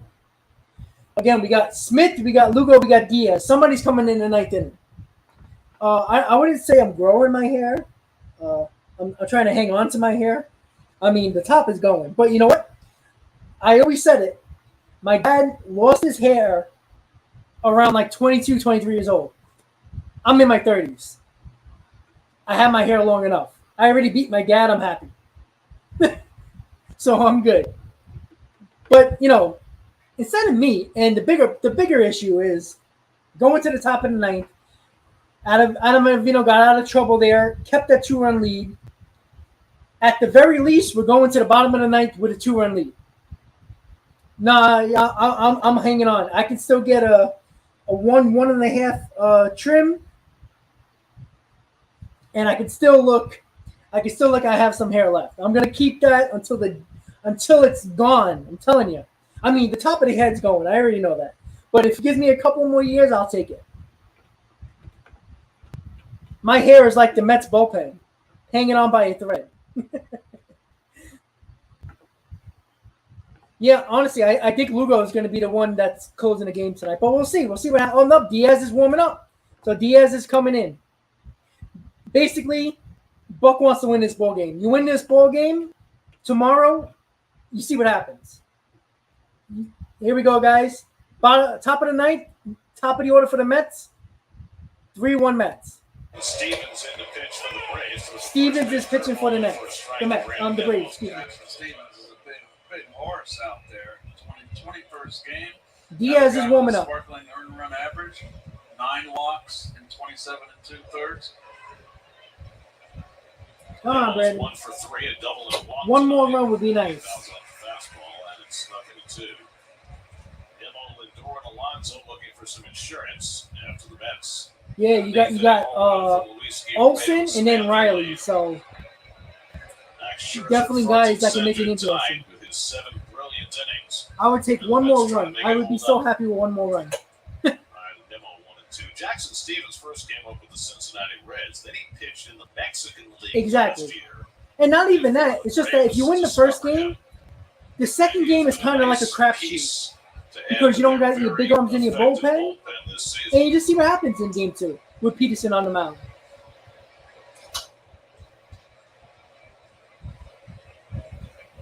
Steve, you're gonna pull a Zach Wilson and bang your best friend, your best friend, mom's friend. It doesn't take long for Edwin to get warm. He does not throw his meaningful pitches in the bullpen until after at least the first out and often the second out.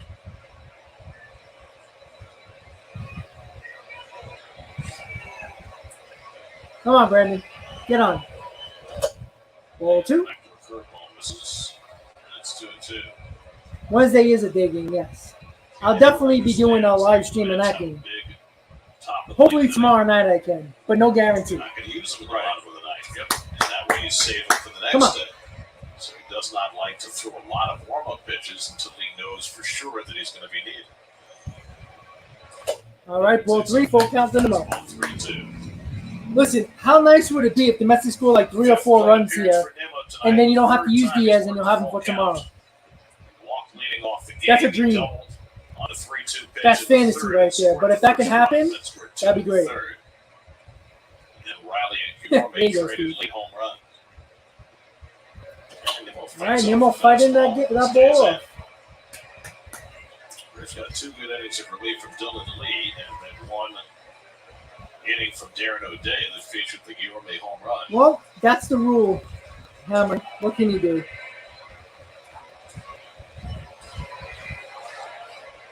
I think these men gotta, sleep with their wives and girlfriends during the season so they can have the baby during the winter. All right, that's a leadoff walk for Nimmo. Tremendous at bat for Brandon Nimmo. For the best coverage. All right, guys, we got 144 likes. Game not over yet. Let's get to 150. Oh. This might be a spot you can steal here for Nimmo, but Nimmo's not a base stealer. You know, maybe he can surprise people. Lindor's having a good night, 2 for 4, 2 singles. Be nice to get a single here. He had a base hit back right-handed in the 4th inning that he hit to right field. Then he had a base hit left-handed in the 7th inning. Also right-handed in the 7th. You know what it is? They're home during the winter, so what else they're gonna do, right? Except make babies. Hey, you know what? If I was having a kid, I would like to be out of work too. You know, for a couple of days to be with my girlfriend or wife, whoever it is. So, come on, Frankie. How about a home run here?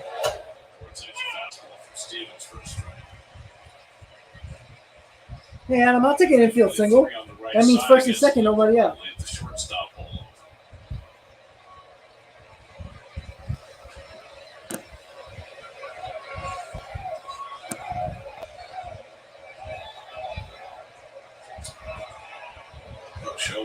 No, listen. Look, baseball is a game. Obviously, we live in a dying, but you gotta remember, this is their job and that's their lives as well. I mean, family always comes first. So it is what it is. Come on, Frankie, get it done. That's a base hit. Nimmo's going to third. Yes, first and third, nobody out, baby. Here we go.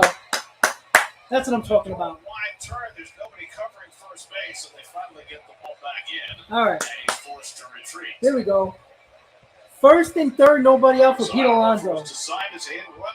Come on, guys. We got to at least get a run here. Lindor makes contact for his 3rd hit of the night at Metro We're doing 3 for 5 tonight, guys. Not bad. I'll take it. 3 singles. Little cutter that a changeup or sinker. Boy, sure didn't look like a hit and run swing. Oh, yeah, definitely. I think if the Mets score another run here, you'll definitely have somebody else warming up, just in case the Mets score multiple runs here. Listen, we scored 2 runs. Diaz better not be in this ball game. You bring somebody else in. Come on, Alonso. How about a bomb here? Make it 6-1. Keep Diaz out of this game. Have him ready for tomorrow. I love it. Come on, Pete. Over the left field wall. Ooh, nice slider. Nasty. I think Stevens is throwing first pitch curveballs to all 3 batters. No.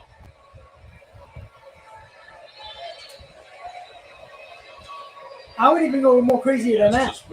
I'll bring in Rodriguez. Seeing what transpires. Infield back. They're already down by 2 runs in the 9th. I am shocked. I mean, how do you do that? You got to bring the infield in. I mean, you turn it. Yeah, I think Rodriguez would be a good bet. If you get 2 runs here in this inning, 4-run lead, I wouldn't bring Diaz in. Save him for tomorrow. Interesting. It's a little surprising. Tell Shreve to get on a bus real quick. Come on, Pete. Arcana on deck.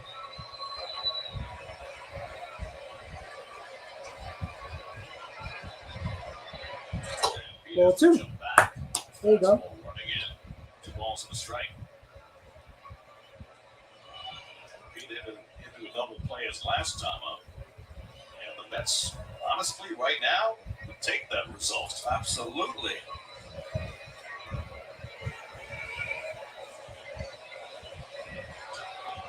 Come on, Pete. Let's go. Hit his count right here. 2-1. Definitely going to throw a fastball here. 2-1 from Stevens. Nice. Damn it. That was ball 3 right there. They couldn't hold up his swing. That's why it looked ugly. He was trying to hold it back. Shreve got DFA right now. Chafin's a huge option for the Mets, but he is available. This ball in play somewhere. Got to get a sac fly here at least. Can't strike out here. The infield's back, so a double play ball still getting the run here. All right, fouled it off. Fastball to stay in the bat. 71 RBIs now for Alonso with his one tonight. Look, all you need is a sac fly here. Get a run in. Missed it earlier. Get a sac fly here. Back to the home run derby. Still got one out with a man on.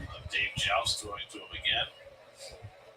So he promised Dave 2 pots of coffee before and A bag full of gold. a couple of beers afterward. A couple bars of bullion. Well, I mean, if he wins, there goes Lindor, swung and foul. All right, Lindor was running.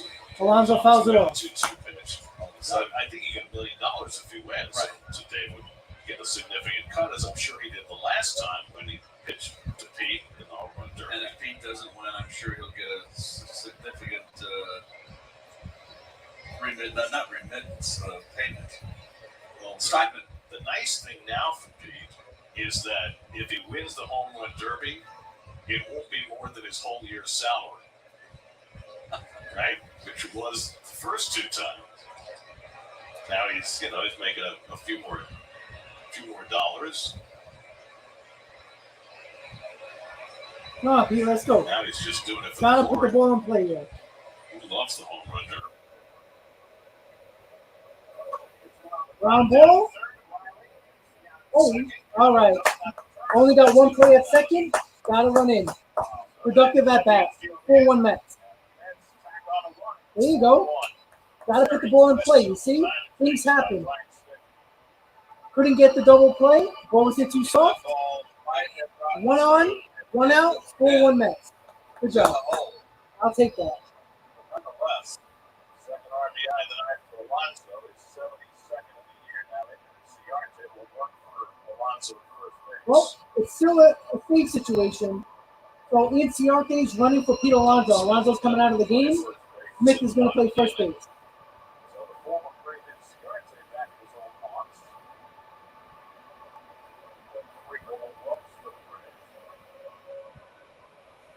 So that's a run in here tonight. It's 4-1. Yeah, if the infield's in, it could have been a double play. Canna, who's been on base 3 times in a row with 2 walks and a single. It's still a save situation, guys. Another run here, then you can decide if you want to bring in Diaz or not. But it's still a save situation. It's only 3 runs. And Canna takes a curveball down, so another first pitch curveball by Stevens. That's it. In this game, Seems to be in his game particular, plan. the Mets, with the 2 runs scored early, was fundamental baseball. Obviously, Guillermo with the home run, but once again, 3 runs in this game, all productive outs, fundamental baseball. And that's what they did all year in the first 2 months. And they're doing it in this game. Come on, Mark. Once again, guys, Pete Alonso got pinch ran for Ciarte. Not a bad move. Since Smith can play first base, Ciarte, a ball in the gap, keeps going from first.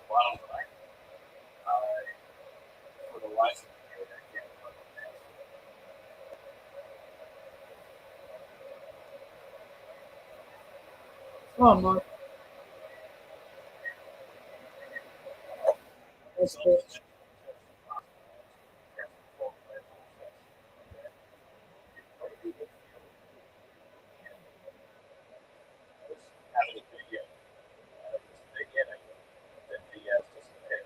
Lugo's warming up now in the bullpen.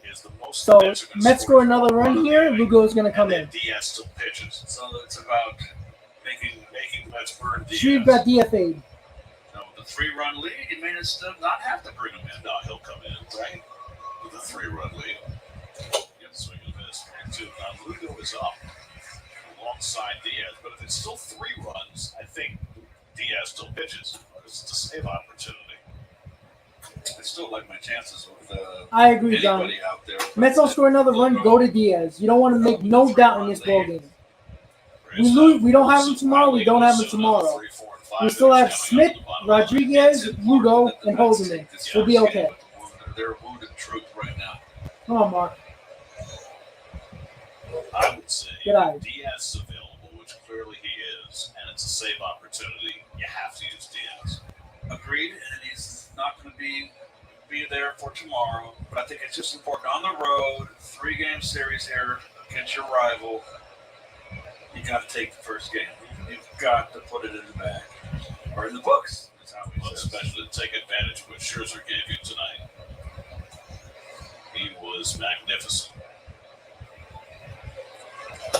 Oh, strike three. That's on the outside Nasty corner. pitch. Candace caught looking at the fastball, and that's the second out. Exactly, guys. You're worrying about tomorrow. Let's only worry about today. Tomorrow is tomorrow. So Stevens gets the call for his first strikeout. And now Eduardo Escobar, who's gone 1 for 4. Come on, Eddie. Little bad left-handed for the first time in this game with NCRT at first and 2 down. That's 4 runs, 9 hits. The Braves 1 run and 5 hits. And Escobar bounces one foul. Another first pitch curveball, and I think Eduardo was looking for it after watching everybody before him get a first pitch curveball.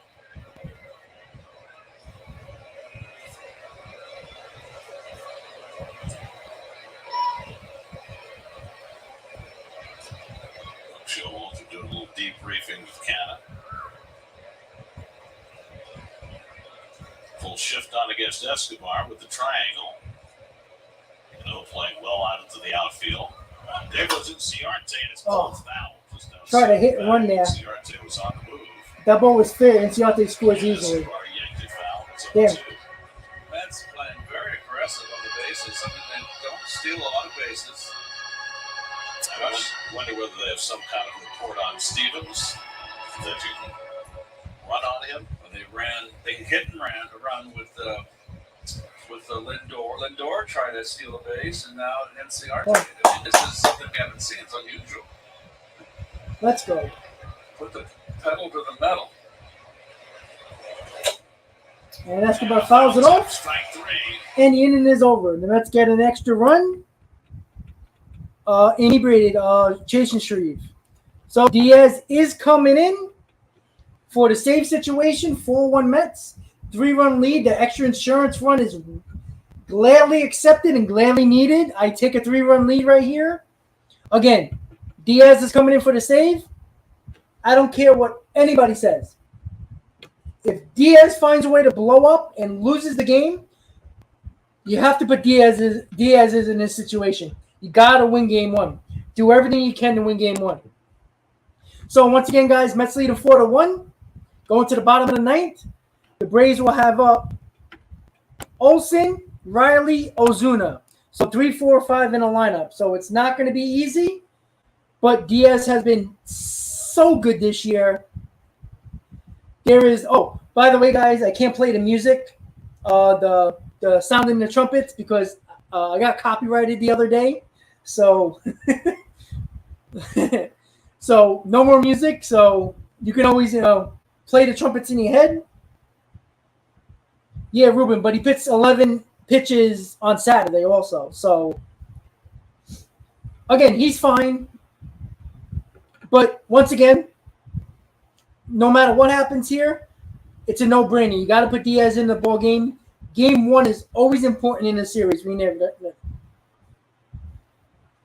So we'll see. Ken, you never heard it? Yeah, so no trumpets. I'm sorry. It got red flagged on my live stream the other day against Cincinnati, I believe, or whatever game it was. And I couldn't. I can't do it no more. Unfortunately, they got me.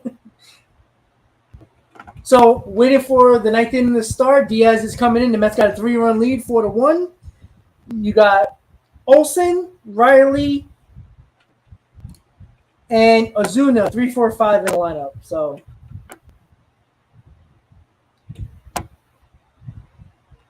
All right, guys. Dominic Smith playing first base.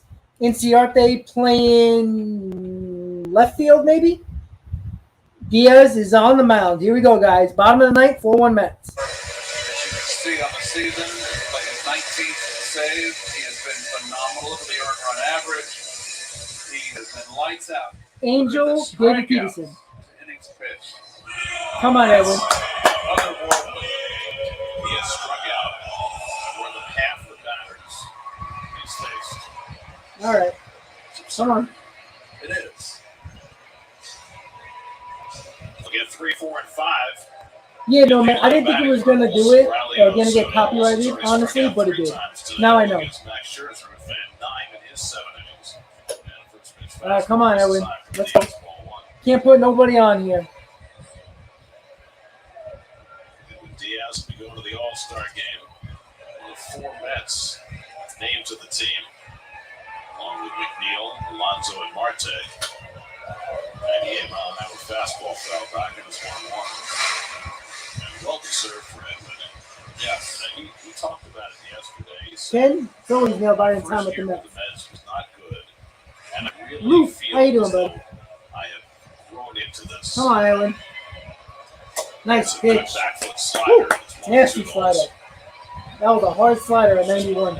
People out with his slider this year. Well, I think he wants to resign it. The Mets are going to let him go. He can't. Who's going to be a closer? The worst season I've ever saw. Well, he's going to get paid. Strike 3. 1 out, baby. There we go. Let's go. 2 more outs.